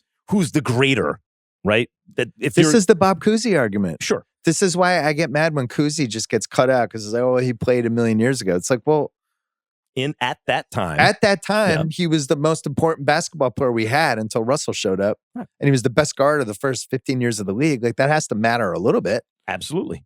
And I would say that Jokic in his day, as great as he is, I'll take Larry Bird in his day. Larry Bird. It's a good argument because Larry had 3 straight MVPs and then 87 was his best season. I remember as a kid, and my dad loved Larry Bird, which killed me as a Knicks fan because he said the Celtics play, the way they played reminded him of the Knicks championship teams, like the unselfish way they played. But I was like, all I knew was Boston Celtics, Larry Bird. Yeah. Get out of here with that, Dad, right? But inside, I remember thinking, and I'm a little kid, I'm thinking, I'll never see anybody this good again. Like the whole thing with Bird and Magic came because Magic was able to adapt and he played longer and he had this weird prime that just kept going even as he kind of adjusted as a player. In 90, 91. That's what Bird really only had the 9 years and then his body started to break down. Magic had like 11. When they were both at their best head Bird to head. was slightly better. And that was wasn't really debated. You know, in fact, like the guy who Larry was compared to early, it's a little revisionist history now because it's perfect with the college stuff and everything, was Dr. J commercially. Right. But you have that behind you over your right shoulder. The Bird versus Dr. J. Right. Yeah. The Converse ads or no, whatever. That was Philly was their rival. It was funny because the Lakers, they played them in the finals those 3 times, but Philly was the hump to get over year after year. Dude. Yeah. You know, but at any rate. He's another one who's slipped through the cracks of history now. Because of the ABA. But in the ABA, he was God.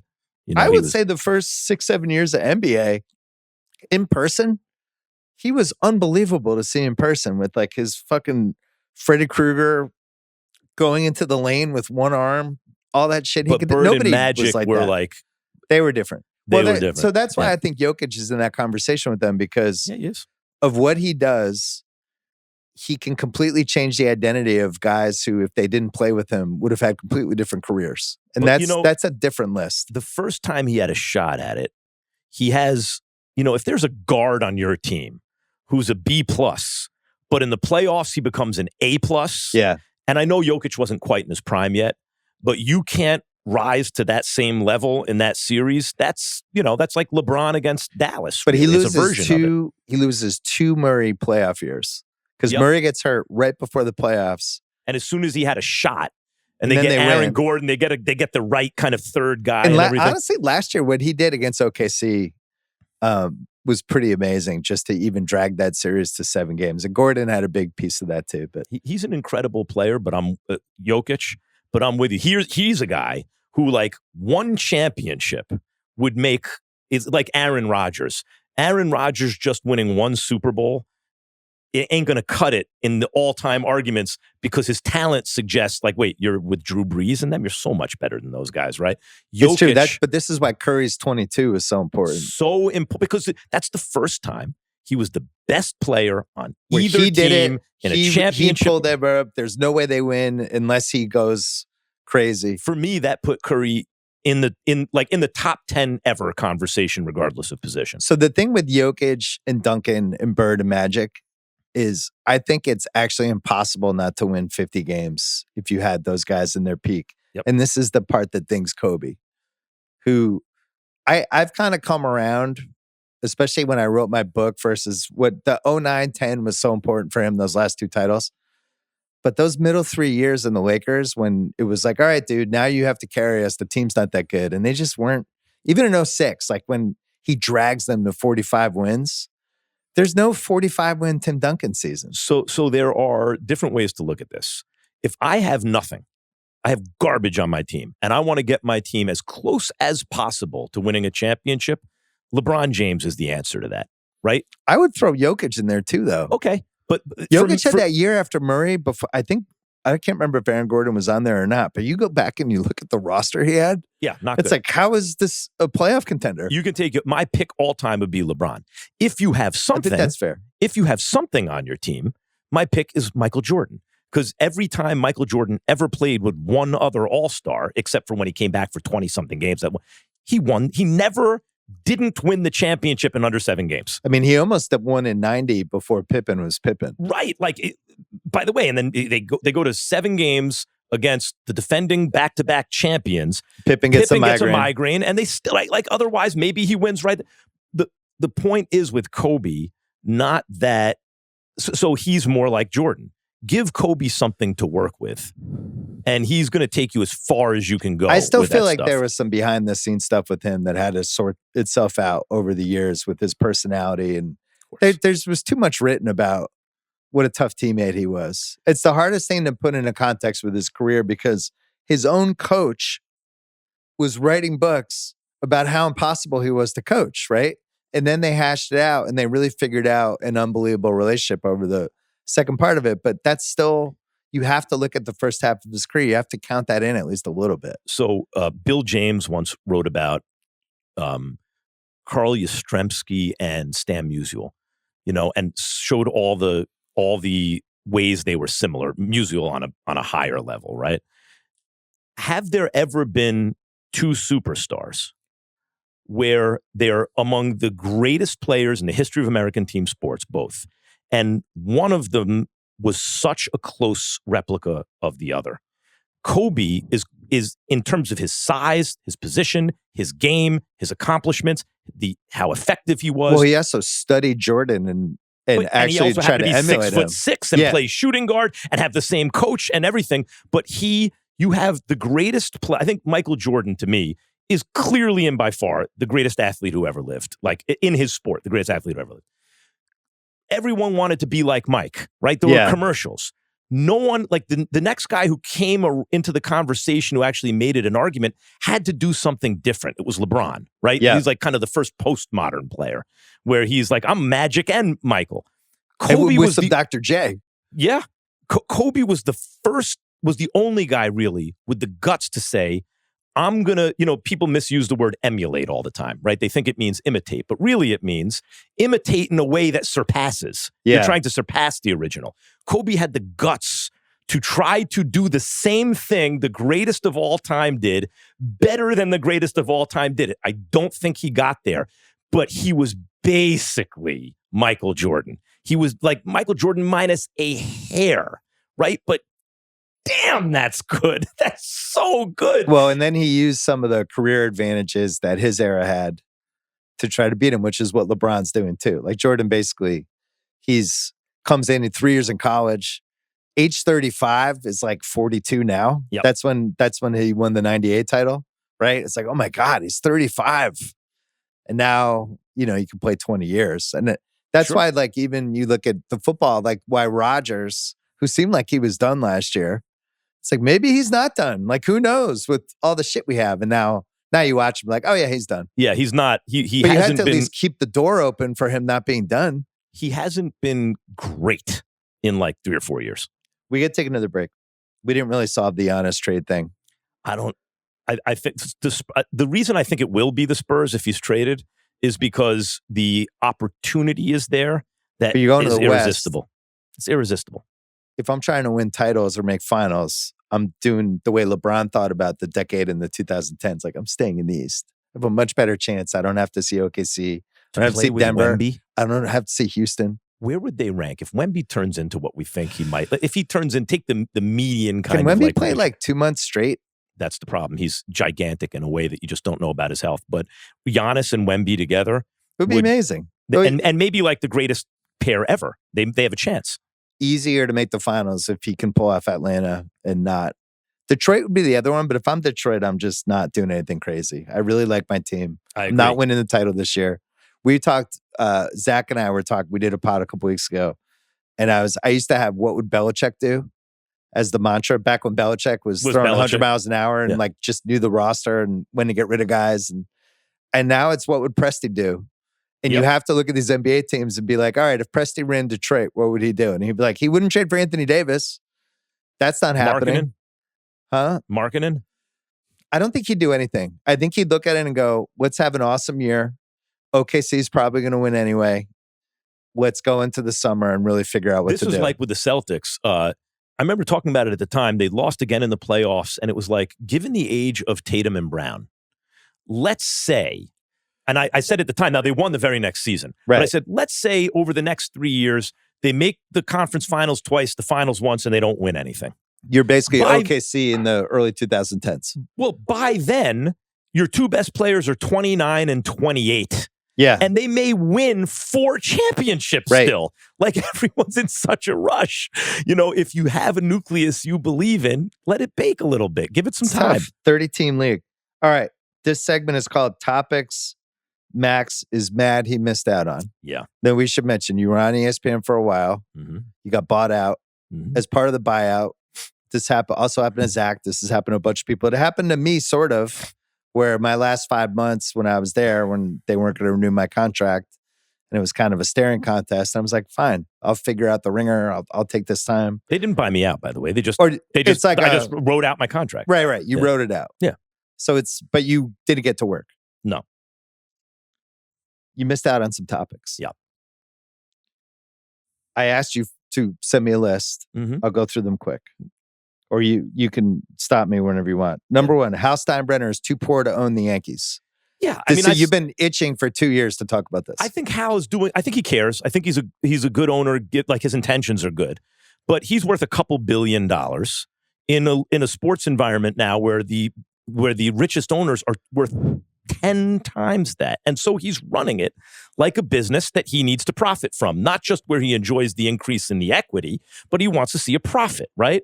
And as a result, he has turned the Yankees into a generic powerhouse big market team. The Yankees have won. I don't insist the Yankees win the World Series every year. I'm not actually insane. but this is my number one sports team out of all Right. of them, right? I do insist on the following, though. They win more than anyone else, and they certainly win more World Series than the Red Sox and the Dodgers. They're two traditional rivals in the American National League. In this century so far, which is a quarter of the way through, the Yankees have won 1 World Series, the Red Sox have won 4, and the Dodgers have won 3. The Yankees are failing. They're failing. They are a powerhouse team every year. They're excellent. They're generally well-run, good, generic, big powerhouse, big market team. That is not the New York Yankees. The New York Yankees were, by far and away, the number one franchise in the history of American team sports. They went from 1920 to 1965, winning half the World Series ever played, right? Even then after that, they were a powerhouse again in the 70s, and they had the greatest dynasty in the history of modern baseball in the late 90s. Yeah. They won 4 out of 5 World Series. They came an out away from winning 5 out of 6 World Series. It was insane. And from that point, basically, and the only reason George Steinbrenner is very overrated also, and I liked him in a way, but the only reason the Yankees got great was because he was kicked out of baseball. They couldn't trade away their prospects. That's why. Right. He was colluding with the other owners when Jack Morris and these guys were available, and he didn't sign them. When the Yankees were in an inflection point, they could have been a powerhouse again, and they weren't because he was in cahoots with the other owners to stick it to the players. But the Yankees brand, which doesn't just mean, hey, we're top notch. It means we're the best by far. We are the standard that every other sports team aspires to be. He's frittering it away. Well, it's funny because the same thing is happening in Boston, where we flip it, right? We have the 4 World Series this year through 2018, and then the team's kind of being run the same way the Yankees are being run. They spend enough money to The make Red it. Sox. Yeah, they spend enough money to make it seem like they're spending enough money. Right. The stadium's packed. They're making shitloads of money, but something's not. It's not as dire. It's not like Because you guys are like someone's house we already poor. won. Because you're house poor, your owner is team poor. Well, because he is the Fenway Sports Group where they have Liverpool and the Penguins, all this shit. Too much. But But we're not just the Yankees aren't house poor for baseball. The owner is actually, by the standards of Major League Baseball owners, one of the poorest Major League Baseball owners. But do he you has think less wealth than the others? Mark Walters are these guys who take over teams and are right. worth $20 billion immediately, can hire Friedman or whoever they want to play money ball with money, right? And crush everyone every year. Well, this is what I'm worried about with the Lakers. The Lakers for the last, really since the good doctor got sick, they're being run by the fucking Succession family. Right. It's the bumbling bus they just stumble into. They already had Kobe. And then, they're terrible for most of the 2010s. LeBron just decides I'd really like to live in Los Angeles. They get him. Then Rich is running LeBron's life. He's also has AD. He's like, AD wants to go to the Lakers. I'm going to make this happen. Now they have those two guys together. And then right as it's about to fail again, here's the Luka Doncic trade out of nowhere. The buses did nothing. And now they're being run correctly by the Dodgers owner who's it's going to be a problem. Hey, let's spend on scouting. Let's spend on consultants. The buses drove away Jerry West. Like, what did they do good other than have these people fall into their laps? Well, the irony of Dr. Jerry Buss, who, unlike Steinbrenner, deserves every accolade he gets. He's an amazing owner. He's the greatest owner by far history of American team sports. Not close. I mean, I remember definitely the greatest basketball owner. It's not even an argument. It's not an argument. I remember when he showed up at the Lakers practice, and it was when they had traded for Nash and Dwight Howard, and it wasn't going well. And we had him on the show, and I was wondering why he showed up, because Steinbrenner would have showed up. Yeah. We demand to win. And he's like, I just wanted to make sure that everyone was getting what they needed. I wanted to see if anyone needed anything that they weren't getting. Right. And this guy was unbelievable. Like, his whole tenure was unbelievable. It's so hard to win in professional sports at all. This guy not only won, but wanted to win in a certain style. That makes it, it's already impossible. Now forget it. You can't do that because you have stipulations of how you are going to win. I want it to be exciting. He did it to the point, Bill, when I was a kid, I think the Celtics had 13 championships and the Lakers had like 6. Now, it's like they're neck and neck all the time. Yeah, because right? they count the Minnesota titles. But they caught up. They caught up to the Celtics. That's like someone catching the Yankees. The Celtics were more than double ahead of everybody else. The problem now is because they have this incredible player, Luka Doncic. And they also have Reeves, who somehow wasn't in the Luka Doncic trade, which for reasons that we'll never, for 50 years from now, I'm hopefully alive wondering why he wasn't in the trade. But can you win with Luka's style? This is something Rich and I talk about. Like it's like James Harden 2.0. I think he's better than Harden. I think he has a chance to be better than Harden was. But can you There's win some with good that style? signs, though. He's already made the finals as the best guy in a finals team, right? Yep. But Harden got farther than he should have. It took the worst shooting performance ever for him not to make a finals by the whole team. So I thought the Lakers were going to be like a play-in team. Me too.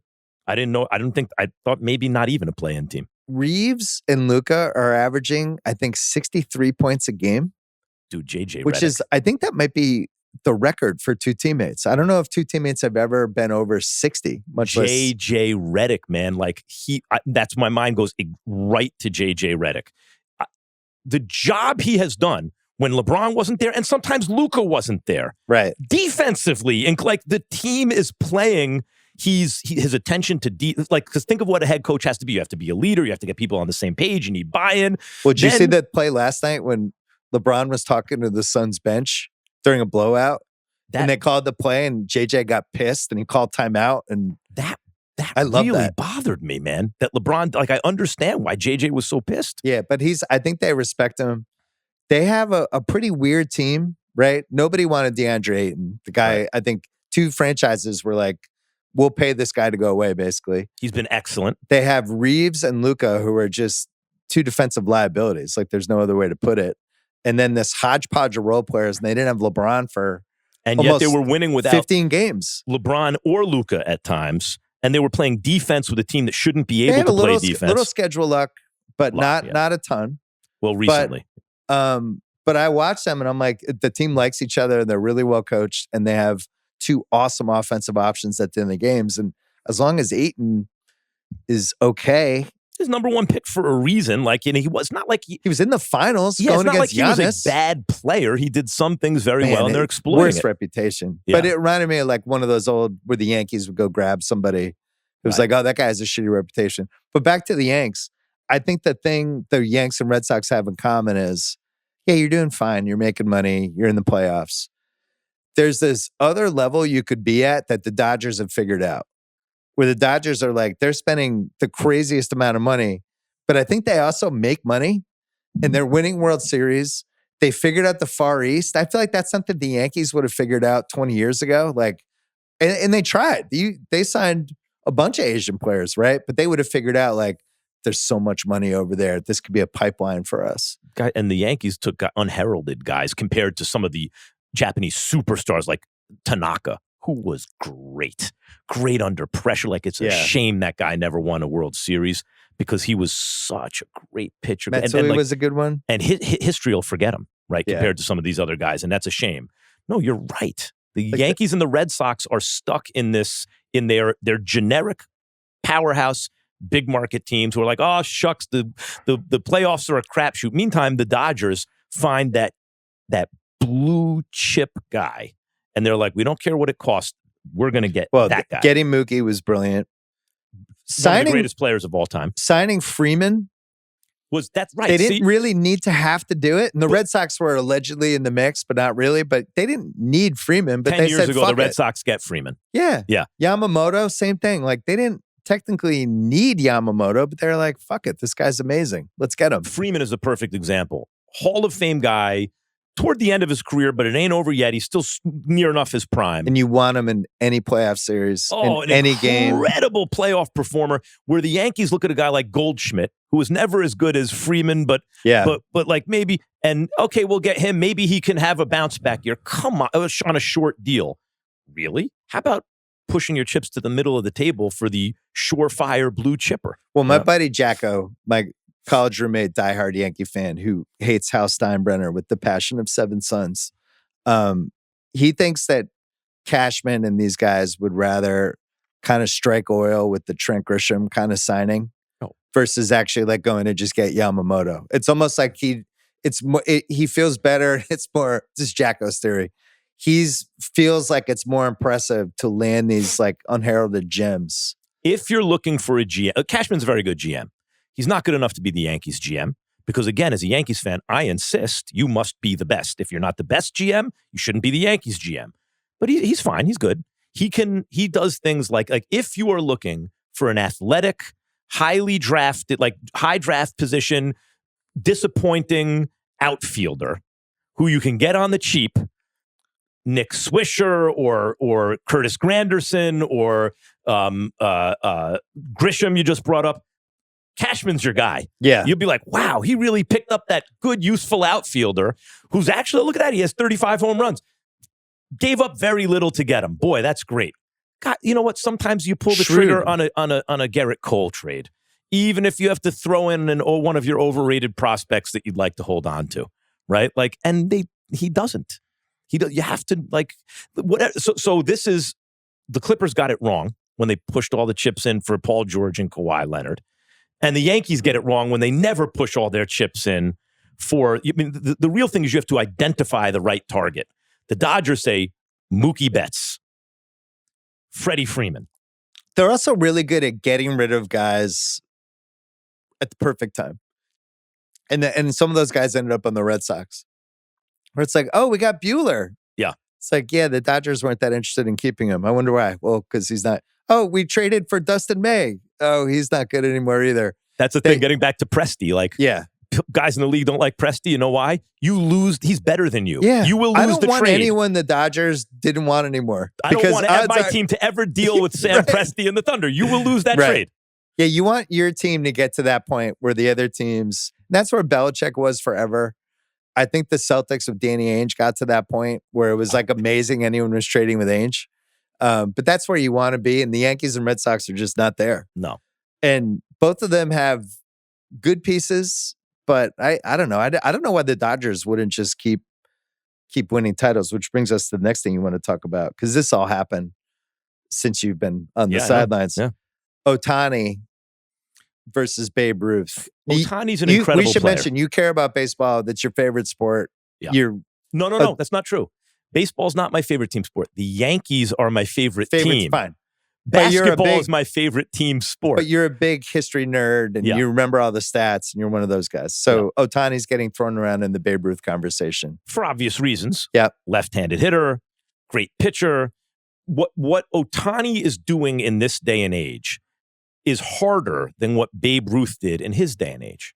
But to suggest that Ohtani is the greatest player of all time, Ohtani's not the best player in baseball today. Aaron Judge is regular season. Aaron Judge is measurably, objectively much, much better than Ohtani. Even when you throw in the pitching? Yeah, including the pitching. You add everything up. Judge has more value because he's so much of a better offensive player. Regular season. But what Ohtani is doing is harder because the more homogenized the league becomes, the harder it is to get a crazy deviation from the mean. When Babe Ruth is playing against, it's not an international game yet. Everyone has day jobs. He's playing against white guys, right? There's not a lot of diversity, or you don't necessarily have all the best players there. Diversity. You will have players who just suck worse than other players will suck in other eras, and players who are incredible more than other eras will have incredible players. So what Ohtani's doing in this day and age is just unbelievable. But that's the level of difficulty of something and how great a player is are two different things. For example, it is rarer to hit for the cycle than it is to hit 3 home runs in a game. But 3 home runs in a game are obviously better than hitting for the cycle. Yeah. Ohtani is not the best hitter in the game. And people are a little bit lazy with this. I remember watching Wade Boggs at a certain point, and he was hitting like 320 and at that point in the season. And the announcer said, there's Boggs when he was with the Red Sox in his prime, hitting 320 right where you would expect. And I thought to myself, or he was 330 even. I thought to myself, wait, stop. I know 330 sounds like a very high batting average to you. But that is not where you would expect Wade Boggs. 360 is where you would expect Wade Boggs. There is a difference, right? Yeah. He's that much better at hitting for batting average, at least, than everybody else. Don't get lazy and say, so Ohtani is one of the best hitters in baseball. Babe Ruth wasn't one of the best hitters in baseball. The distance between Babe Ruth and the second best guy was a chasm. Babe Ruth was so much better at the plate than everyone in baseball. That is not Ohtani. Even though it was easier to do that then, if the fact is that's what happened. As a pitcher, it's not just that Babe Ruth was maybe the best left-handed pitcher in the league. It's that under pressure, his record for consecutive scoreless innings pitched in the World Series stood longer than his home run record, right? His single-season home run record. So it's not just that he was maybe the best left-hander in the American League. He was also the best clutch pitcher in baseball history at that point, probably, right? Like, so yes. So you're pouring everybody a glass of settled down juice. Ohtani's incredible. You may never see another Ohtani. Like we didn't see another Babe Ruth for 100 years, whatever it is. And what Ohtani's doing is amazing. He's not in the conversation with Babe Ruth. Not in the conversation. He does have something that I don't think Judge completely has. Judge is probably the closest of just owning a ballpark when he's up in a big spot. It hasn't happened since early 2000s Bonds. And I don't get the Bonds feeling. was the last guy when he just was walking from the on-deck circle. Judge has it somewhat, especially because of his size. It's just different with Ohtani. I think when Judge comes to the plate, it's Judge. I think when he's at the plate, with the results in the playoffs, I trust Ohtani more. Something about, and Ortiz, who was unbelievable, but it's Bonds in the early 2000s, and I think we both think Bonds is a Hall of Famer. Well, the Hall of Fame, can I talk about that for a second? Yeah. The Hall of Fame. This was another thing it was on your list. The Hall of Fame is an easy one for the PED era. It's not hard. Why does this escape people? If it is very obvious when the person started juicing, and it's in the statistical record, I can look at someone's stats, especially if I can couple it with a sudden and dramatic change in their appearance. Yes. That is much more compelling evidence than a receipt from Balco, which could be forged. Also in the 90s and 80s and even 70s, when guys were doing steroids, it was way more obvious. You can see it in the Canseco, everyone knew. Wrestling. Everyone knew. By the way, you can kind of see it in some of the old boxing. Which ones? Well, it's just the guys, the water steroids were the guys, their necks would get bigger. Like, I don't want to name names. I once asked Shannon Briggs on the radio, who was at this point probably 260 pounds, great guy, and a talented fighter. I was like, I know that this is not an either or, but I'm going to ask anyway. Steroids are human growth hormone. And he goes, I've never been caught on a test. Right? Like, so, but Bonds, what you can forge a receipt from Balco. What you can't forge is a player in, 12 weeks or 16 weeks putting on 30 pounds of lean muscle and his forehead bulging. What you can't forge is fake is a guy whose home run to at-bat ratio in the same ballpark in which he's always played, no exterior changes, doubles at the age of 35. Right. It doubled. But Barry Bonds is a Hall of Famer because he was already one of the 2 or 3 or 4 greatest left fielders who ever lived. Right. If he gets hit by a bus in 1999, he's in anyway. He's a first ballot Hall of Famer. Clemens gets hit by a bus and he's borderline. Because I guess when he went to Toronto, he was in decline. He needs the Toronto Cy Youngs. He was in decline. Yeah. And then suddenly he goes to Toronto and back-to-back pitching triple crowns or whatever that it was. Probably gets it. And who knows what he was doing. I think with longevity and everything, Clemens deserves to be in. McGuire's an absolute no. Sosa's an absolute no, because I can show you, I don't have to go through it now, in their record where they fundamentally became a different player at a certain point where their stats I would exploded. put all these guys in. You would put them all in? I wrote this, I think, for ESPN the magazine, maybe in 06, 07. Just put it on the plaque.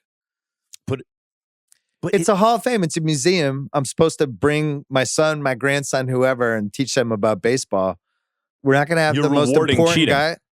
What am I rewarding, though? The guy's already retired, and I'm putting it on their plaque that they cheated. I have a problem with it. And also, how do we know, like, all these sports? I don't know who's cheating and not cheating. Because the drugs are better. Fundamentally, McGuire and Sosa, when you look at what they had done in their career, how it was trending, the kind of player they were not Hall of Famers. And then they suddenly became first ballot Hall of Fame. That's fair. Bonds was already, let's say, a 440 on base, 650 slugging guy. So what do you do with Piazza, who's we never figured it out one way or the other? Piazza, in his minor league career, I don't think ever slugged 500. And then eventually, he was playing catcher for 140 plus games a year and hitting 40 home runs and hitting 3 whatever, and his on base was in the over 400, his slugging over 600. You can do with Piazza what you want. But you don't think this is happening in other sports now? Of course it is. Of course it is. That's why I just think it was easier to figure out who was doing it in baseball because of what the drugs made people look like. And but I just want to, just like with Ohtani or with Boggs, no, he's not usually at 330. He's at 360. There's a difference. To say when Bonds was a mid 400 on base, mid 600 slugging guy, so people understand you can't really do better than that hardly. That's like one of the greatest ever. He did it every year. He then went from that at the age of 35 to a 600 on base guy, 800 slugging guy. Well, it's like in the comics, if Captain America was this like skinny little guy who took super soldier serum and it maxed out human potential, right? But it's as though it was the limitless drug. No. It's as though Bonds, instead of being what's Captain America's name? I forget his name in the comic books, but it's as though instead of taking the little weakling guy and giving him the super soldier serum, you took the biggest, strongest, best athlete in the world, who was Barry Bonds, and gave him super soldier serum. It makes a mockery of the game. It seems like it made his eyesight like 2010, 25, like 20/5. Like what was the one year his on base was like 600? And some of those were intentional walks. Most of them. But it just seemed like he knew where every pitch was going within an inch either way around the strike zone. Here's the craziest baseball stat I think I've ever heard. That year, it wasn't the 73 home run year. It was another year that he was 600, there was 800. Like a 02, 03, 40-something home there. runs because they wouldn't pitch to him. Every time the bat left Bonds' shoulder, every time he took a swing, it was almost a 50-50 proposition whether he missed the ball entirely. Between these two outcomes, it was almost 50-50. Missing the ball entirely, getting an extra base hit. He was just about as likely to get an extra base hit every time he swung as he was to miss the ball. So anyway, Bonds is a first ballot should have been a first ballot Hall of Famer in spite of the steroids and everything, but he is not the greatest hitter of all time.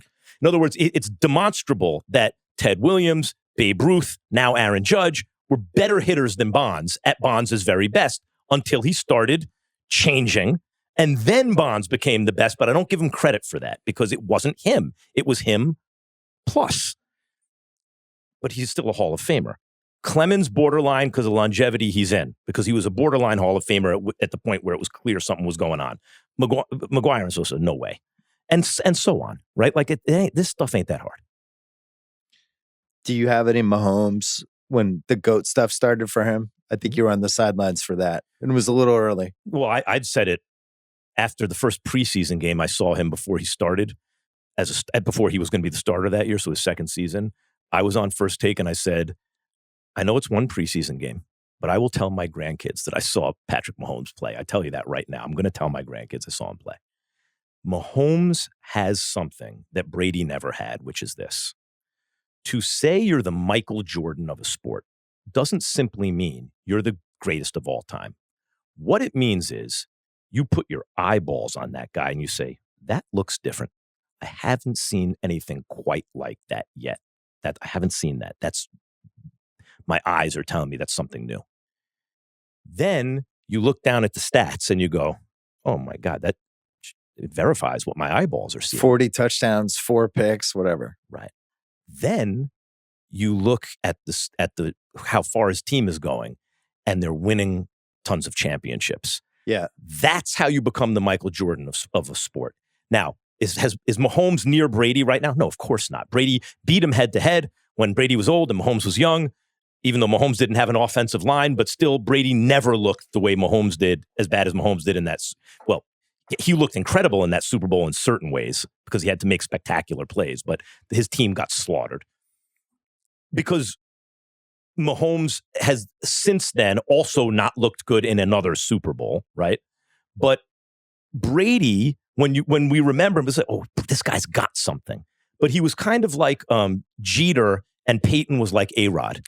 I remember writing those columns 20 years ago. That Jeter was right, because one of them, or like Russell Chamberlain, like same thing. Yeah. If you look at the numbers, one guy's better, but if you watch them, you know which one you want. If your life depended on it for one game, you're not picking the guy with the numbers. And then Brady, who was also like Jeter and Kobe, a little overrated in the clutch early on, in the sense that like the highest level of clutch to me is the Mariano Rivera strata or the Michael Jordan strata. You are the best who ever did it. And in the biggest moments, you become much, much better than yourself, who's the best ever. And it's shocking if you don't come through. It's shocking. So like Mariano Rivera has the lowest adjusted ERA in the history of baseball for pitchers with over 1,000 innings. His adjusted ERA in the postseason is 1/3 of that, or his ERA in the postseason is 1/3 of his regular season ERA, which is the lowest ever. Yeah. Okay. That Michael Jordan, the same thing. He got better. Kobe, Jeter, and Brady, I think, are on a level where people think of them as clutch because they just stayed who they were under pressure. I don't think early on Brady elevated under pressure. I think he was still just a really good player. He had the first Rams Super Bowl. He was Sets that kind up of the guy. field goal with 35 seconds left. Yeah, because he's a clutch player. But I didn't Panthers notice Super him. Bowl. But did you feel game-winning like his drive. performance when you watched him week in and week out got better in the playoffs? No, that was Brady. He would do stuff like that. What I'm saying is, I trusted him completely in the playoffs. Obviously, right? What I'm saying is a thing happened to Brady midway through his career where he started putting up Peyton Manning numbers and he started actually elevating in the playoffs, like the comeback against Atlanta. The Butler game. The Butler, exactly. That's when, right around then, it tilted, but they still needed to play on defense. But he scores those last 2 touchdown drives against an incredible defense. He went from Jeter, Kobe level with that stuff to Jordan, Rivera level. By the way, the Eagles Super Bowl. What, 500 yards? Yeah, and I think they had, 40 points? Somewhere around there? Really, that Super Bowl came down to a Brandon. It was the first team to make a defensive play is going to win this game. And it was the Eagles who made the defensive play. The other play. crazy thing with Brady was they never really, he lucked out, or didn't luck out, they drafted him, but Gronk was like the big ad, and then Edelman turned in. But they never, it wasn't like, I watched what like the Bears did for Caleb Williams, where they're spending first round picks, trading for guys. Never had a situation like that. But Brady is different in the sense that when you put your eyes on him originally, it wasn't like, I've never seen this before. Oh my God. Then you look at the stats. Oh my God. That verifies what my eyes see. There was something about Brady when he got the job, because I remember being in Boston that year and all we did was argue about Brady versus Bledsoe for 3 months. And I was in the Brady camp. And I think I was writing for ESPN at the time, so I can back that up. But there was a polish to him. Everything he did was just really high end. Like, the play actions were perfect. The way he handed it off was always on time. Like the passes, the guys always caught it. Wanted. You could just kind of tell, like, oh, there's something different. This guy just does everything well. I don't know what he is, but he's something. Whereas Bledsoe was the classic overpaid. Good say he was like a LaMelo Ball almost. Even though we'd won some games. I'm not going to mention the executive because I like this guy a lot. I was doing Around the Horn at the time. Oh, and I said, was it Eric Rydholm? Nope, it wasn't Rydholm. Who was never actually doing Around the Horn when I was down there. Okay. But I remember saying, I think Brady's better than Bledsoe. And this executive told me, you can't say that on TV. Yeah. Because it was at the time where and I was like, have you been watching? Like Brady's who you want. Yeah. So Brady is the GOAT, obviously, in football. But Mahomes has a chance to do something Brady really wasn't in the running to do. Brady, like, through his prime, was Brady better than Montana? Montana was 4-0 in the Super Bowl. Montana 13 touchdowns, no interceptions. He's the Tim Duncan of NFL. He's just been cast aside. But better than Duncan in his sport. When 1990, by the time he won that 4th one, we were all like, Montana's the best. We'll never see another one. Right. And now he's kind of gone. But Brady outlasted Montana. Yeah. You can't put Montana ahead of Brady because Brady did it for so long. But at their best, fate of the universe on the line, I don't think I'm taking Brady over Montana. I think Brady would even probably take Montana over Brady. I don't know. I think to me it's a toss-up. Joe Montana's also such a cool dude. He really was. Really, everything about him. First of all, his name is Joe Montana. He's getting away with this shit. Joe Montana. Also, you have the nerve to actually be the greatest who ever did it, and your name is Joe Montana. He was doing it during this time when quarterbacks just got the fucking shit beaten out of them. He was so tough. I follow a couple Instagram accounts where they'll just show old hits sometimes. There was this hit on Jaworski that I had forgotten about. Oh. When he gets hit from behind, I think it's the Giants. It's like, It's unbelievable. Is he dead? What just happened? It's unbelievable. But yeah, Montana had a bad one against Jim Burt, was the bad one with him, where I think he got knocked out in the playoff game. I'll remind everyone, by the way, speaking of Montana, the Chiefs are cooked, this and that. There was a year that Montana won the Super Bowl, with the catch, right? Like that year. At one point, I want to say he was 6-5, something like that. They won the Super Bowl that year. Like Brady set a standard. You win 7 Super Bowls. It's just insane. The Tampa one really pushed it over the top. I know. Plus beating Mahomes twice. The Tampa one, the fact that, is it Brady or Belichick, is along with, is it MJ or LeBron, the greatest sports debates of the 21st century. Yeah. And we have an answer to Brady Belichick, which shocked me, right? I just always assume NFL's a coach's league.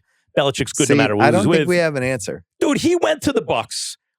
It's not that he had a good run like Montana did, right? When he didn't get to the AFC Championship game like Montana did. He won the Super Bowl. And I get Belichick has not been back to the playoffs. I get it, but the 2000s, Belichick gets the edge. He just does. He put together those rosters, the defense and the special teams and the attention to detail and the way he did the roster. But could he have done it just without more Brady? Important than Brady. Because Matt Castle won a lot of games. They didn't make the playoffs. And by the way, I know, but you lose your quarterback in the 8 minutes into a season. Could he have? And you look at the backup quarterbacks. My argument was, of course, it's Belichick. But imagine putting Drew Brees I think or Brady Peyton gets Manning. the 2010s. I think he was more important in the second decade. I think Belichick was slightly more important in the first decade. I agree with that. The roster, like all the guys, the way they looked at how to build like a chemistry, the locker room, getting the guys like the Vrabel, Rodney Harrison over and over again. That's not the debate is. Also, he had the balls to bench Bledsoe for Brady, which nobody would have done. He never gets credit for that. I'm not taking away Belichick's credit for that. I am saying that Belichick was the undisputed greatest NFL coach of all time. Don't even compare anyone to him. I still feel that way. I think Andy Reid is in the conversation. Bill Parcells is in the conversation. There are other people in that conversation in retrospect. Andy Reid. But Andy Reid lived in the NFC Championship game. And then as soon as he gets his hands on like a great, I think McNabb was a great quarterback, but he gets his hand on a roster with real talent, lives in the Super Bowl, lives there. And it's hard, like Belichick and Brady. He needs at least 2 more before I'm ready to entertain that combo. Reid? Yeah. Here's the problem with Mahomes for the GOAT combo. He can't throw the deep ball anymore, and it's just a fact. And the stats back it up. He doesn't have the receivers. He overthrows them when they're open, though. Like I just don't think he's had that good of a year this year. He hasn't this year. And he didn't really. Last year was the same thing where it was good enough, but it wasn't to the same standards he had for those what's happened the last 2 years, really? 5 or 6.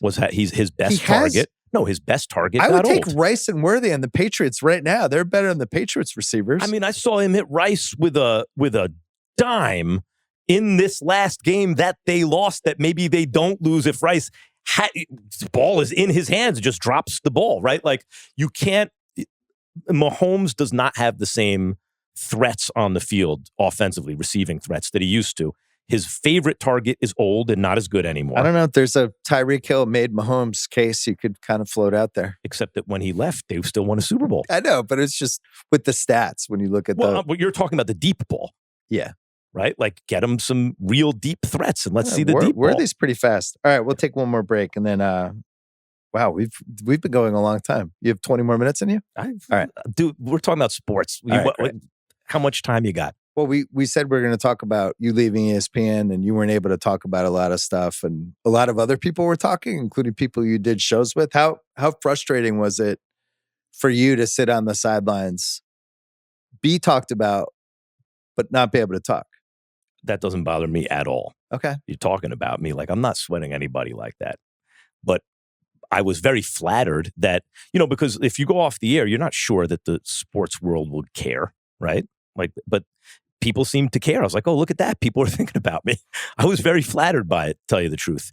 And in terms of the stuff that went down behind the scenes, there were things said to me in private that early on that it's not like anyone said to me, hey, this is top secret, don't repeat this. But I think there's a general understanding that if someone's talking to you in private, it's a private conversation.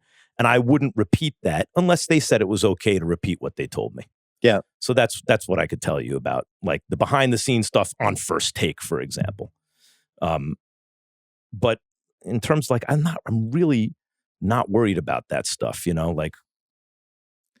But so Steve and A, you're in a relationship with where you're doing a show together for how many years? 4? 5. 5 years. You're with this dude every day. You're seeing him in the mornings. You do commercial breaks. You're hanging out. Sure. And then the show ends, or the show ends with you, and he moves on with other people. And then, and I should say I like Stephen A, and I've always gotten along with him. I didn't love how he handled the aftermath of you leaving, where it's basically like, I told you the show would be better. I just thought, because I think you're really talented. Now, you and I have known each other for a while. Whether it meshed as a show perfectly, I don't know the answer to that, but I just didn't think that was the right way to handle it. If you're doing a debate show and you're a competitive person, yeah, why would you want me as a partner? That's bad. You want to go 15 rounds every day with Max Kellerman? That's just bad. It's embarrassing, So you think that was part of it? He didn't want to put the time in? Or like just wanted a different type of show? What's your take looking back 2 years later? I don't think it has to do with put the time in. It's, it's a debate show. You're ready to roll on all topics. You want to if you're... I have an idea. This is what I want to put on TV. I want to spar Bud Crawford every day for 15 rounds, and I want everyone to see it. Eventually, you're going to say, I don't want to do that anymore. And you bring in some other people in a rotating cast. Yeah. That's one aspect of it. There are others. In other words, that's what I could tell you from my point of view. Yeah. And I also think that if you make a calculation, that if you can be perceived as a solo act, really, that you can get paid at a certain level that you can't if you're not a solo act, then you'd like to be a solo act, or at least perceived that way. Well, so like Mike and the Mad Dog are a good example of a show where it was the two of them together for a long, long time. Mm-hmm. And then all of a sudden, whatever happened. Mike got his own show and he stayed on top for Do you know who was supposed 6, to be? 7 Do you know years. who he wanted to be in Did you Mad get Dog's the call? new position? Oh, yeah, that was the plan. I was supposed to go over and work with Mike, yeah. Interesting. Yeah. Because I got the call. Who else got the call? I don't know, but we had come to an understanding. So you're going to leave ESPN and do it? I did leave ESPN. But not to do a show with Mike. Yeah. You did the show with Mike? No. So what happened? My interpretation of what happened, my analysis is, I think he realized at a certain point, they're not going to make me take a partner. Why should I take a partner? Because I'm beating the hell out of the guys across town by myself. I think when he thought they're going to make me take a partner, then it was like, okay, well, I'd like it to be with that guy. And then when it was like, I don't need a partner. Yeah, that's too bad though, because I actually think long-term he did need a partner, because it's always good to have people to play off of. Look, I don't need a partner either. No. But I like having one because I find conversations more interesting than just talking into the wind, So over the years, you had Brian Kenny. Yeah. Jim Lampley, Marcellus Wiley. Marcellus for a while. I had great partners. And in fact, I've become good friends with the people I work with because Bill, you know better than anybody. We're getting away with it. If you're in this business, you're getting away with it. Shh, pocket them. Shh, we're talking about sports. Right. And you'd be doing this anyway. Come on. It's your job as a guy, like an average American guy. It's your job to follow sports. It's like literally what you have to do. You have no choice in the matter, right? You got to find out what's going on. And so how to make that experience even better? Hang out with your friends and talk about sports, right? Like, why would you not want to do that? It's interesting because Stephen A was the one partner I've ever had over years. Yeah. Where I didn't feel like a relationship was really forming.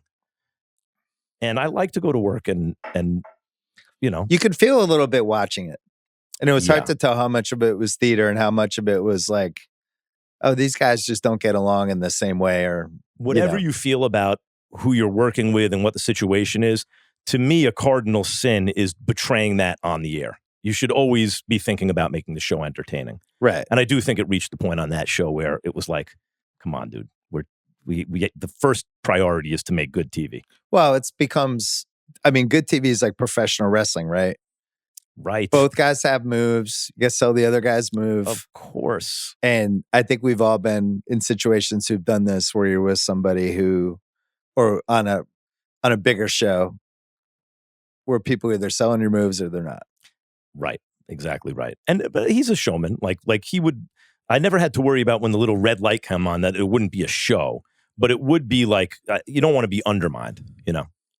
Is that a fun show to do? Like, did you like doing, 2 hours a day of just 5 days a week of having to react and just be like prisoner of the moment stuff? The issue with that show is this. What is a hot take? A hot take is a counterintuitive conclusion that on TV, you're going to just state your conclusion. You do analysis about a subject. You come to a conclusion that's counterintuitive. So when you say it, people will be like, what are you talking about? Give me 90 seconds. I'll explain it to you. Oh, at least he has a point of view. If there are 12 topics a day and you have 12 hot takes on those topics, because by and large, there's a consensus about sports. This guy's good. This guy's not as good. Whatever it is. This team is in the right direction, the wrong direction. Whatever it is. The consensus is usually correct, right? Yeah. Sometimes, some small percentage of the time, in fact, what everyone thinks is not true. If you have a counterintuitive conclusion about every topic in sports every day, you are insane. Like, Skip Bayless is very entertaining, and I always enjoy my interactions with him privately. Yeah. He's insane, right? Like, you have 12 hot takes a day? Unbelievable, right? Right. You've come to 12 conclusions that go against the consensus every single day that you're going to... But Stephen A. has no hot takes. Stephen A. almost never, I can't think of any counterintuitive conclusions that he ever reaches. That's not his job on the air. His job is to be the big reactor to a counterintuitive conclusion. Reactor. Just, he's there to hear the crazy conclusion that his partner has come to and actually be the everyman with a loud voice. Like, you are crazy, right? And do it theatrically. So there's a lot of pressure on his partner to come up with a counterintuitive conclusion about everything. Now, how do you do that?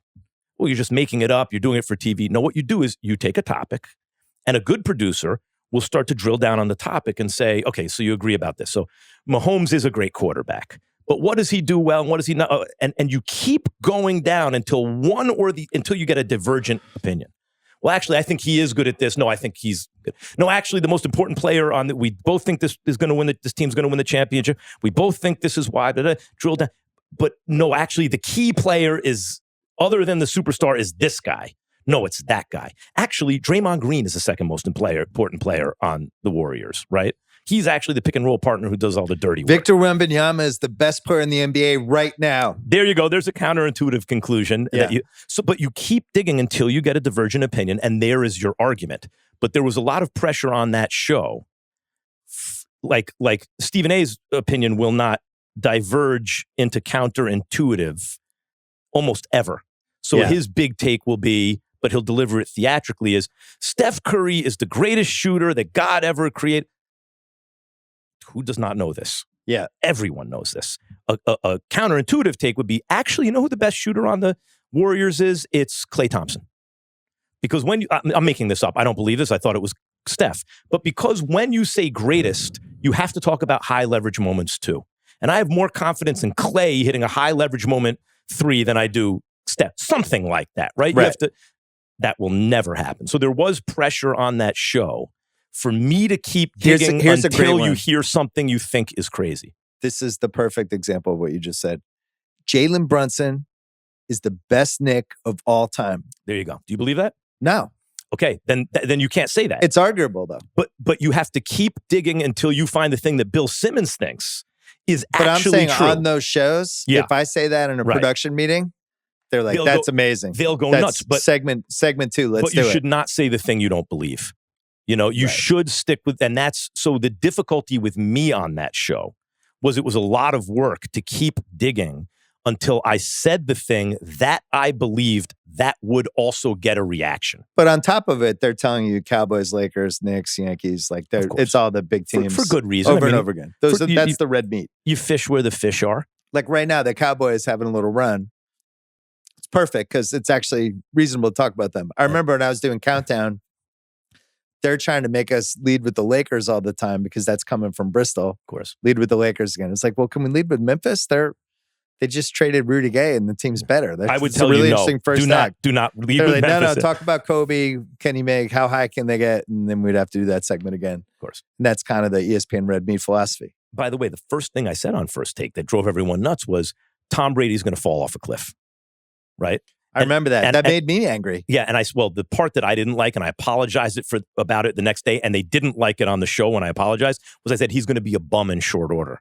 But I was just being I was talking the way you talk in a barbershop, right? I didn't really mean it. I just meant a guy, a jag is what I should have said. But it was just based on every quarterback who ever lived. Is this a defend your meme? Yeah. Yeah. I was wrong about that because on every quarterback who ever lived after the age of 40 or 41, they fell off a cliff. Yeah. He kept going. The odds were that I was correcting what I was saying. That's LeBron saying. right now. Right. They're odds redefining are stuff. He's just going to keep getting hurt, have small injuries, and his body's going to break down the way Karl Malone stayed once upon a time. Correct. But when I said that about Brady, they loved it because that would get traction, right? Because you still remember it 15 years later. Well, it's what can get cut later. into a social media clip, which unfortunately is a lot of the economy of these conversations. Right. Like you say things on your podcast, I'm sure all the time, that get repurposed. And it's like, because again, if all you see is the counterintuitive conclusion and you don't have the analysis of how you got there, then you just sound crazy. Well, a good one is like we always do the NBA over-under pods, which I've been doing since ESPN, where the wins, the over-unders. Sure. When you go over-under, you're hoping to, like in the NFL last year, I went 27-5, which will never happen again, right? This year, I'm probably closer to 17-15 this year. It's still not bad. But you're making the case for each team. You're not going to be right about all of them. And then if they, like I thought the Vegas, I couldn't figure out who the 7th AFC playoff team was going to be. And it was like Vegas, Indianapolis, Jacksonville. So I just went with new coach, Pete Carroll, following Antonio Pierce. Easier schedule. Maybe that's 9-8. I picked them. Sure. They're going to go 2-15. Right. You could cut out the argument I made for them into a clip, and it's probably going to be really bad. But you could also take the argument I made for why the Pats, I thought they could be a playoff team. You can cherry pick all this stuff. But if you hear the explanation, you can't go crazy about it, is my point. By the way, let me say something else about that. If you do real analysis and you always come to the intuitive position, your powers of analysis aren't very good, right? You're overly affected by group. You're calling about, it's like you want to have a smart zag every so often. Well, I don't think you even have to look for it. Just if you're really thinking about something. Now, if you come to that counterintuitive conclusion, you're in a room of 100 people, and 99 people think you're wrong, you should absolutely double check to make sure that you believe what you think you believe, because the chances are you're wrong and they're right. But Bill, sometimes you check and you check and you check and you go, no, in fact, I'm right and they're wrong. And that's great. Then you could, Well, it's funny. When you talk NFL, there are some things that are reliable every year, like the new coach following a bad coach. Yep, little bump. The bump combined with the easy schedule. Like that was why the Patriots checked every single box for, I know this is crazy, but it seems like they could be a playoff team, and here are all the reasons why, right? The Bears are when it gets a little stretchier because they're in a hard division. Who knows if Ben Johnson, we've seen Mike McDaniel, we've seen some of these offensive coordinator geniuses, all of a sudden they're not good when they get a head coach. Who knows if Caleb's going to be good? The Bears' history outdoors. I picked them to make the playoffs. I didn't feel great about it. But that's one where there was a case, and now the case looks awesome. So all year I thought because I've been watching, been going to some Rams games with Rich, and and I think they have a great quarterback who, remember when I was saying if you have to believe you have that guy on your team. One of the reasons I think teams fold against guys like Brady is because when Brady marches the Bucs down the field and throws a touchdown, if you don't have Matthew Stafford on the team, and we had to find out about Stafford, then that already, even in the opposing quarterback's head, you're thinking, of course, I'm going to lose to Brady. That's what the Patriots have right now. Stafford went right back down the field. Yeah. And he went, so they have that guy at quarterback. They have a great third down defense, especially, I think, the Rams. They have a great coach, all that stuff. So all year I'm thinking, I don't have a platform to talk about it. I think the Rams should be the Super Bowl favorites. Here's a counterintuitive one. And well coached, too. Great coach. Yeah. How about right now? Who would be your hot take team to win the Super Bowl right now? Hot take I got team. one right on the tip of my tongue. What is it? Texans. Sal and I talked about that Sunday. Oh, yeah? So I was doing it from the context of who am I the most afraid to play in a playoff game with my young, precocious New England Patriots. Dude. And it's like, I don't want to see the Texans. No one wants, because if you have a defense that's peaking at the right time and you have a quarterback who might be that dude, right? Have you seen evidence in the past where maybe he could be that, right? And a coach that the players, like a leader of men guy, like they got all those things. Yeah, the Bears are the wild card to me in the other conference just because of the way they ran the ball in Philly kind of broke my brain. Yeah. It's like, that could actually work in January for at least one upset. I don't know if it could work round after round, and I don't trust Caleb, but that's nothing. No one feels sorry for you right now. You got the coach and the quarterback. That's all you need. And the quarterback is so young, and you're set. Like, Patriots fans are set. You're going to be competitive. I was just texting somebody about that the other day. Like, barring something crazy happening, once you have the combo, it's like this is 12 years. It's the whole thing. This is it. You can patch around these two things, but you need the two things to survive. Do the Broncos have that combo? Is Bo Nix a combo? I'm not quite there with them. Are you? I don't know about Bo Nix. I will say that there have been certain coaches on my mind recently. I mentioned JJ Redick. He's on my mind a lot. I'm so impressed with what he's doing. Sean Payton is just unbelievable what he's done to that franchise. A mess of a franchise. And that's like, it's not an accident. It's a culture rebuild. It's an accountability. It's looking for certain guys. Like all the guys, you study all the guys Vrabel signed, they're all like locker room guys. Like the guys he brings in. Yeah. Spillane, Mac Hollins, Moses, like all these dudes who were like well-liked on the teams they're on. Harold Landry, he knew because he coached him. And he wanted the team to be unselfish, got rid of some guys from the Belichick era. In some cases, just because they were part of the Belichick era. Like they traded Keon Wade, who I actually think was like decent and now plays every snap for the Niners, it seems like. But he was like, you know what? This team's moving this way. I want guys that are swimming all the same way this way. Sean Payton, same thing. The Broncos remind me of the old Patriots, like the early Brady Patriots, in the sense that they give you a sense that you're in the game. Like there are a dozen teams in the NFL right now who think, we almost beat the Broncos. No, you didn't. Like I have this theory in sports, and it applies to boxing, but it applies to all sports. The great offense will always be overrated when it comes up against mediocrity, because mediocrity has nothing to stave off the offense, so it gets overwhelmed. Yeah. The great, well-rounded fighter or team will always be underrated when it goes up against mediocrity, because it will beat them, but it'll beat them the way a chess master beats someone, which is you tighten the vice, right? Like you accrue all these small advantages, and in the end, you win, but it seemed competitive, or at least like the other team was. That was Pat's Giants last night. They could have put up 50, and they were like, let's save some for next few weeks. Greatest show on turf. Yeah. Right? It's like the great, well-rounded team or individual athlete needs another great to go up against to really show you what they have. And what we've seen from the Broncos, I think the reason people are not maybe convinced about the Broncos is because they're that. Because they are a team that will figure out a way to win. And until you see them under pressure in the playoffs against another great team, you're not going to believe it. But I'm not convinced that they won't do it. Yeah, so I always keep track of wins, losses, and then either or games. Yeah. I think they have 5 actual wins where they beat the other team. Buffalo has 8. To me, Buffalo is still the team I think for some reason has gotten written off a little bit, mainly because of that Thursday night Houston game. They don't have a lot of weapons. They don't have a lot of weapons, but they still have a great player. Decent infrastructure. They've been in a bunch of big games, so they're not going to be scared. So I honestly think this is the hardest season to figure out in a long time. The Pats are finally favorites in the AFC. It took forever because it seems like they're probably going to get the 1 seed. Yeah, but that's the only reason. Texans, even the Buffalo, one of the reasons I'm so high on the Texans is because I saw them on a short week, right? For Buffalo, do what they did. D just crushed it. They crush it. The problem is the Chiefs are probably not making the playoffs. I'm not ready to say that.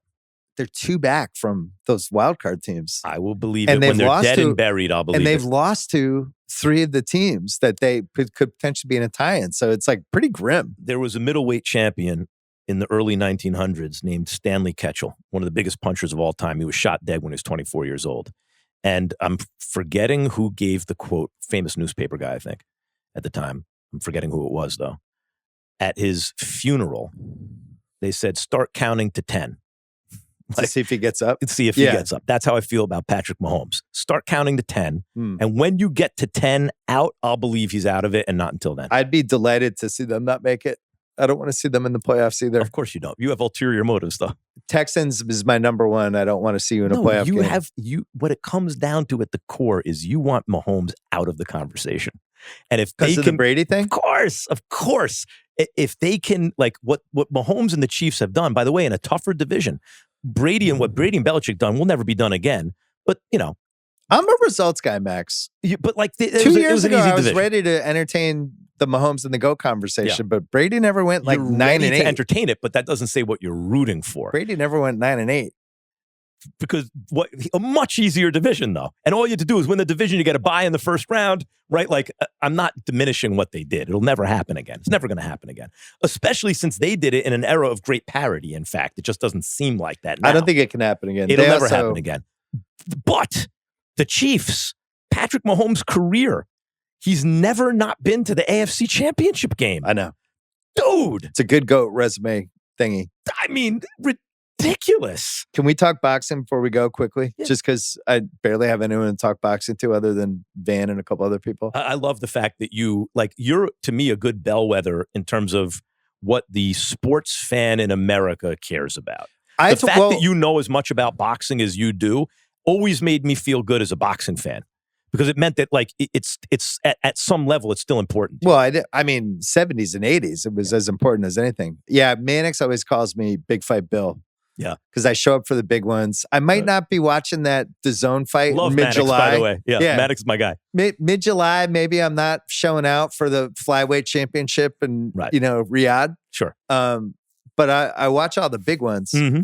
Who's, as we head into 26, who is our number one draw right now?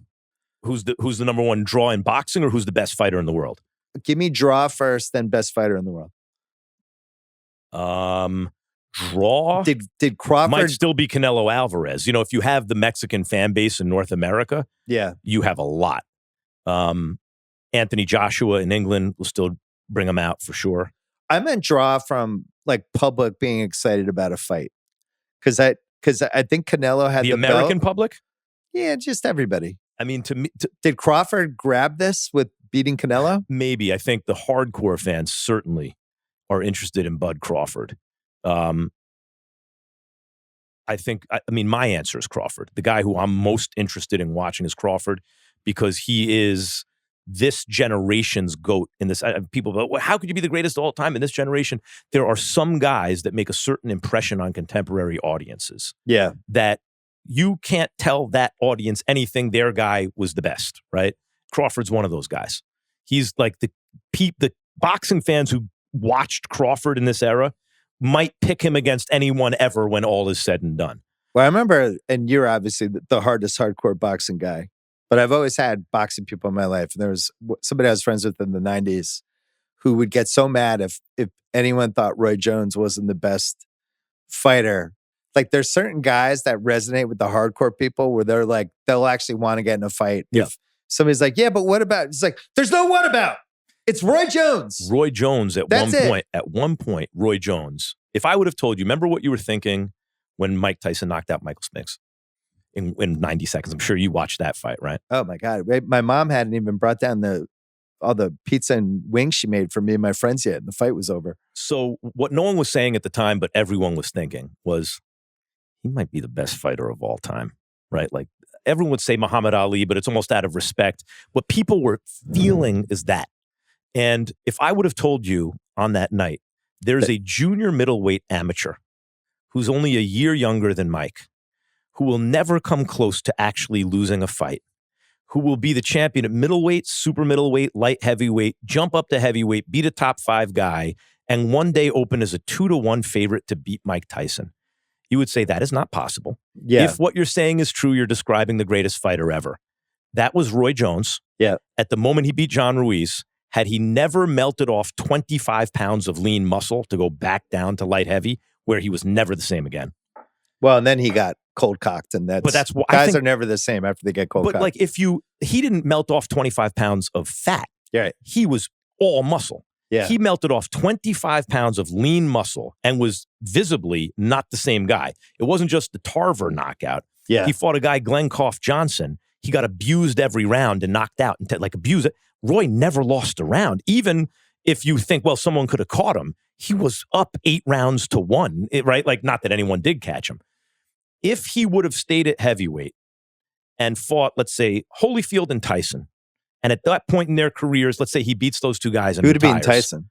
Huh? He would have beaten Tyson. Tyson had his off the ring stuff was insurmountable at And that point. if he did that, even forget Holyfield, just Tyson, and retires, he would be considered hands down the greatest of all time. But that's not the way it happened. Well, you're describing my Billy Corgan theory.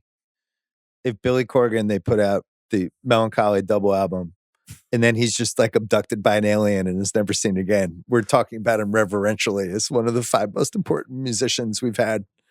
And They're Roy all- Jones, if he just, after the Ruiz fight, just is in Roswell and it gets zapped up and he's just gone and we don't know what happened. It's him and Ray Robinson is what people would be talking about.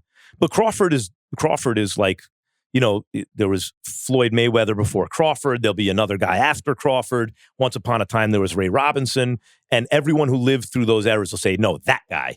Crawford is this era's that guy. You're not going to, especially if he wins 1 or 2 more big fights and retires, he's in the conversation. It goes back to what we were talking about in the beginning about the moments that could shift you one way or the other. Like if Hagler just knocks out Leonard in 87 and retires, his career is remembered, I think, completely differently. Instead, it's like people almost bring up the Hearns fight and that fight, and then him just disappearing and moving to Italy. He was so mad he lost the Leonard decision, and it just completely changed how the career's discussed now 40 You years want me later. to do 2 minutes on Hagler right now?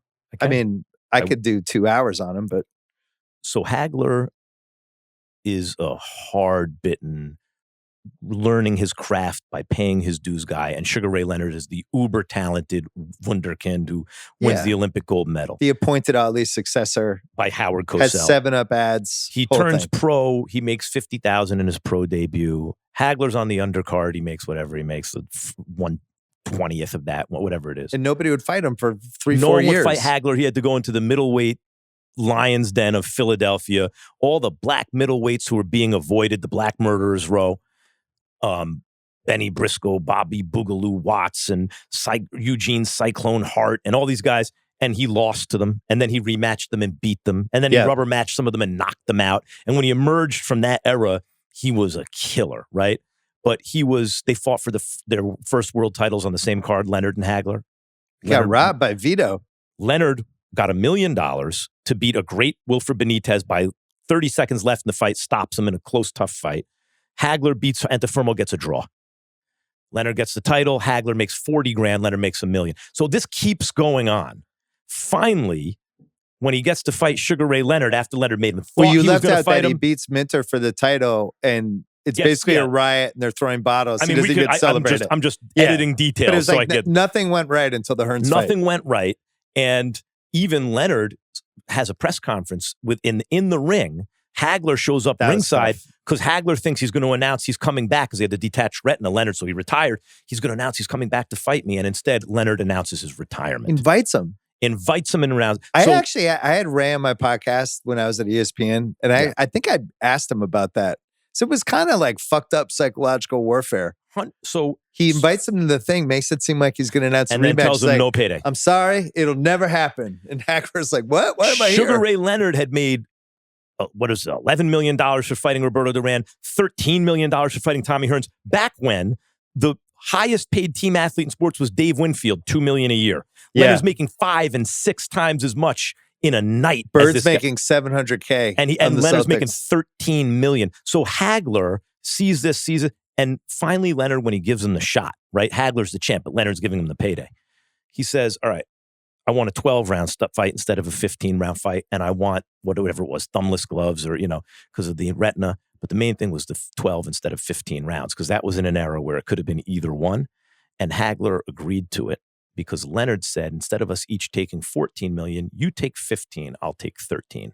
He knew how much that would mean to Hagler. He purchased those 3 rounds where Leonard won the fight. I mean, Leonard won the first 4 rounds. Everyone agrees. So now Hagler has the next 8, and all Leonard has to do is win 2 and get a draw. Hagler didn't win 7 of the next 8. He won most of them, but not 7 of them. And so he ran out of rounds in the end. I think I've argued about this fight with more people over my life than any other sporting event. Hagler-Leonard? Yeah, because I think Leonard won, and I thought Hagler was off his game the whole thing. He was off balance. I just don't think he fought a good fight. More psychological warfare. Leonard, the pretty boy, like Hagler, destruct and destroy for Tommy Hearns. He's going to go right through him. Against Leonard, he wanted to show he could outbox him. He even talked about that a little as the fight approached. So instead of coming out southpaw, and Leonard had a hard time, he comes out orthodox, gives away 4 rounds, turns southpaw in the 5th. Now it's a different fight. But Leonard wins a couple of those rounds late and gets a decision. I talked to Hagler but it was, about that. By the way, Duran did that to Leonard in the first fight. In the first fight, yeah. In the Montreal fight, because he basically just challenged his manhood for 4 straight months. And then Leonard's like, I'm going to fight this guy. That was what Clubber Lang was based on in Rocky III, insulting the wife. That was all based on Duran. But Duran, I always thought, was the reason Leonard came out and fought Hagler, because after Duran fought Hagler and lost to him close, he told Sugar Ray after the fight, you get him. You'll beat him. And I think that's why Leonard took the fight. Leonard always said he never was going to fight Hagler until he saw the Mugabe fight and saw how much punishment and that fight's incredible. That's like that. If I was going to do a starter kit for boxing fans to learn about the 70s and 80s, I would like Hagler Mugabe would be on there. Great fight. It's so good. I mean, the number 1 would be Foreman Lyle. I'm not going to tell you who wins. Just watch I got one better for you than either one of those. Corrales Castillo. Oh, yeah, that's a great one. Corrales Castillo won and Pryor Arguello won. Pryor Arguello one's incredible. It's also that's a good legendary nights. I like the fact that you have Leonard Hearns won here. It's my favorite fight. It is. It's mine too. And I think that was actually, all things considered, the highest level of boxing we've ever seen. Like 2 impossibly great fighters, no excuses, at their very best in a 15-round fight. Tommy Hearns at welterweight, as close to unbeatable a fighter as you could possibly imagine. Sugar Ray Leonard somehow figured out a way to get it done in a fight he was losing. And the fight switched gears 5 times. Exactly. Yeah. I did that closed circuit in the Boston Garden with my dad, and most of the people there rooted for Hearns, and I was fucking outraged. I was so mad because Ray was like my guy. I remember before that fight reading in a magazine, Emmanuel Stewart, who's Tommy Hearns' trainer at the time, talking about how Dundee was saying, Angelo Dundee, Leonard's trainer, saying this is why Leonard's going to win, and Emmanuel saying this is why Tommy Hearns is going to win. And I was a big Leonard fan as a kid too. And when I was done reading what Emmanuel said, I was so scared. He said it's going to feel like Sugar Ray Leonard is in a tank and it's just filling up with water. And I thought to myself, that's exactly what this is like.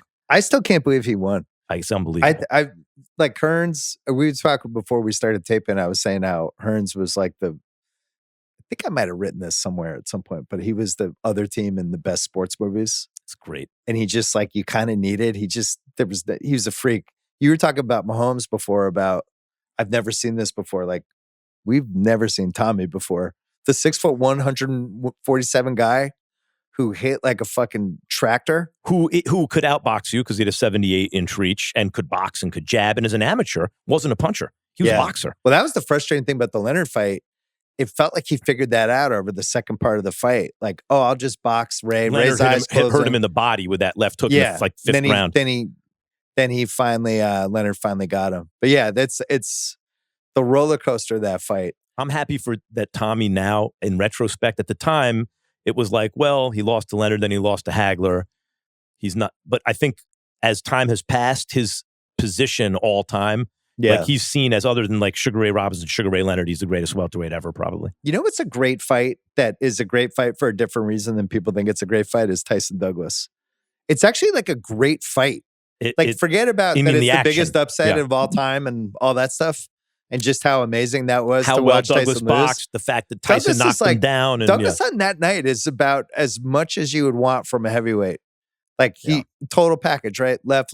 He's got size, he's quick rights. He can throw uppercuts. 100%. And he showed a lot of heart getting off the canvas and finishing the job. Should have been done. But he was always a talented guy. He just was never really motivated properly.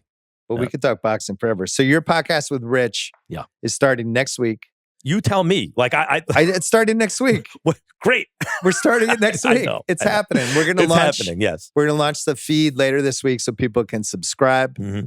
And then you and Rich, a guy you've known for a long, long time, and you told me once upon a time, about maybe 3 months ago, like I was trying to get you to do something for a while with us. And you're like, well, I'm down the road with this other thing. And it turns out it's Rich. And I'm like, how's this going to work? And then we all went to lunch and I got it within 10 minutes. I knew that the thing about knowing you for a while and knowing Rich for a while is that if there was any issue, it was easily fixable. It was like, that's something that get hashed out quickly. That part, I was more concerned, like, how is Rich going to be a host on a podcast? Like, this guy is like one of the biggest power brokers in the NBA. Is he going to be forthcoming? But it's like, the bottom line is he's a huge sports fan. He's like one of us. He's going to have takes on everything. And by the way, you guys have the chemistry. Is brutal with his own clients. Like, in the sense that Rich will tell you what he thinks. And he manages to do this thing, even when he was like a source for me, right? When I was on ESPN and he was an agent. He manages to do this thing where he's never positioning you in a way that's going to burn you. Like if Rich gave me information, I never had to worry about, I'm going to get burnt by this because he's giving me this information to position me for his client, right? Now, sometimes it was beneficial for his client, but it was the truth. Yeah. Right? If Rich tells the Celtics, you could trade for AD, he's not going to re-sign here. He's not telling them that because it's not true. Right. He's telling them that because it's true. That's not the plan. And so he's manages to be extremely straightforward and honest, even when the honesty is highly critical, even of people he works for and with, and also maintain good relationships because people know it's coming from the right place. So we're going to go, it's going to be three times a week. In the middle podcast of the week, probably a guest. Yeah. At least for part of it. We're going to try to get some, I mean, turns out Rich has a pretty decent Rolodex of possible guests, but there's a kind of bringing different people in to hang with you guys that I think is going to be a piece of this. It's funny. One of the reasons that we're with you is because I have done lots of stuff that has been repurposed as podcasts, right? Yeah. Marcellus and I, we did a radio show in LA that did great as a podcast nationally. We were beating most of the national podcasts on ESPN as an LA podcast. And we were by far like the biggest local podcast. And I've done TV shows that have been I've never done a straight podcast. So, like, you're the guy for that, like 100%. Oh, thank you. But when even things like, okay, we should do a guest on Wednesday. When we first started talking about that, it didn't fully occur to me, when you have a guest on a podcast, that's the show that day.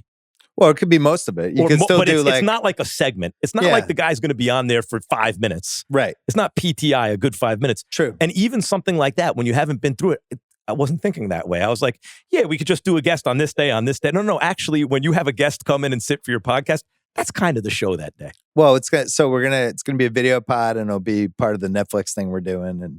And I have high hopes for this one. I think it's gonna be good. I'm glad you're talking sports again. It's great to have you back. Dude, I missed hearing your voice on things. Thank you. Thanks. That's really, you don't know how people feel about that.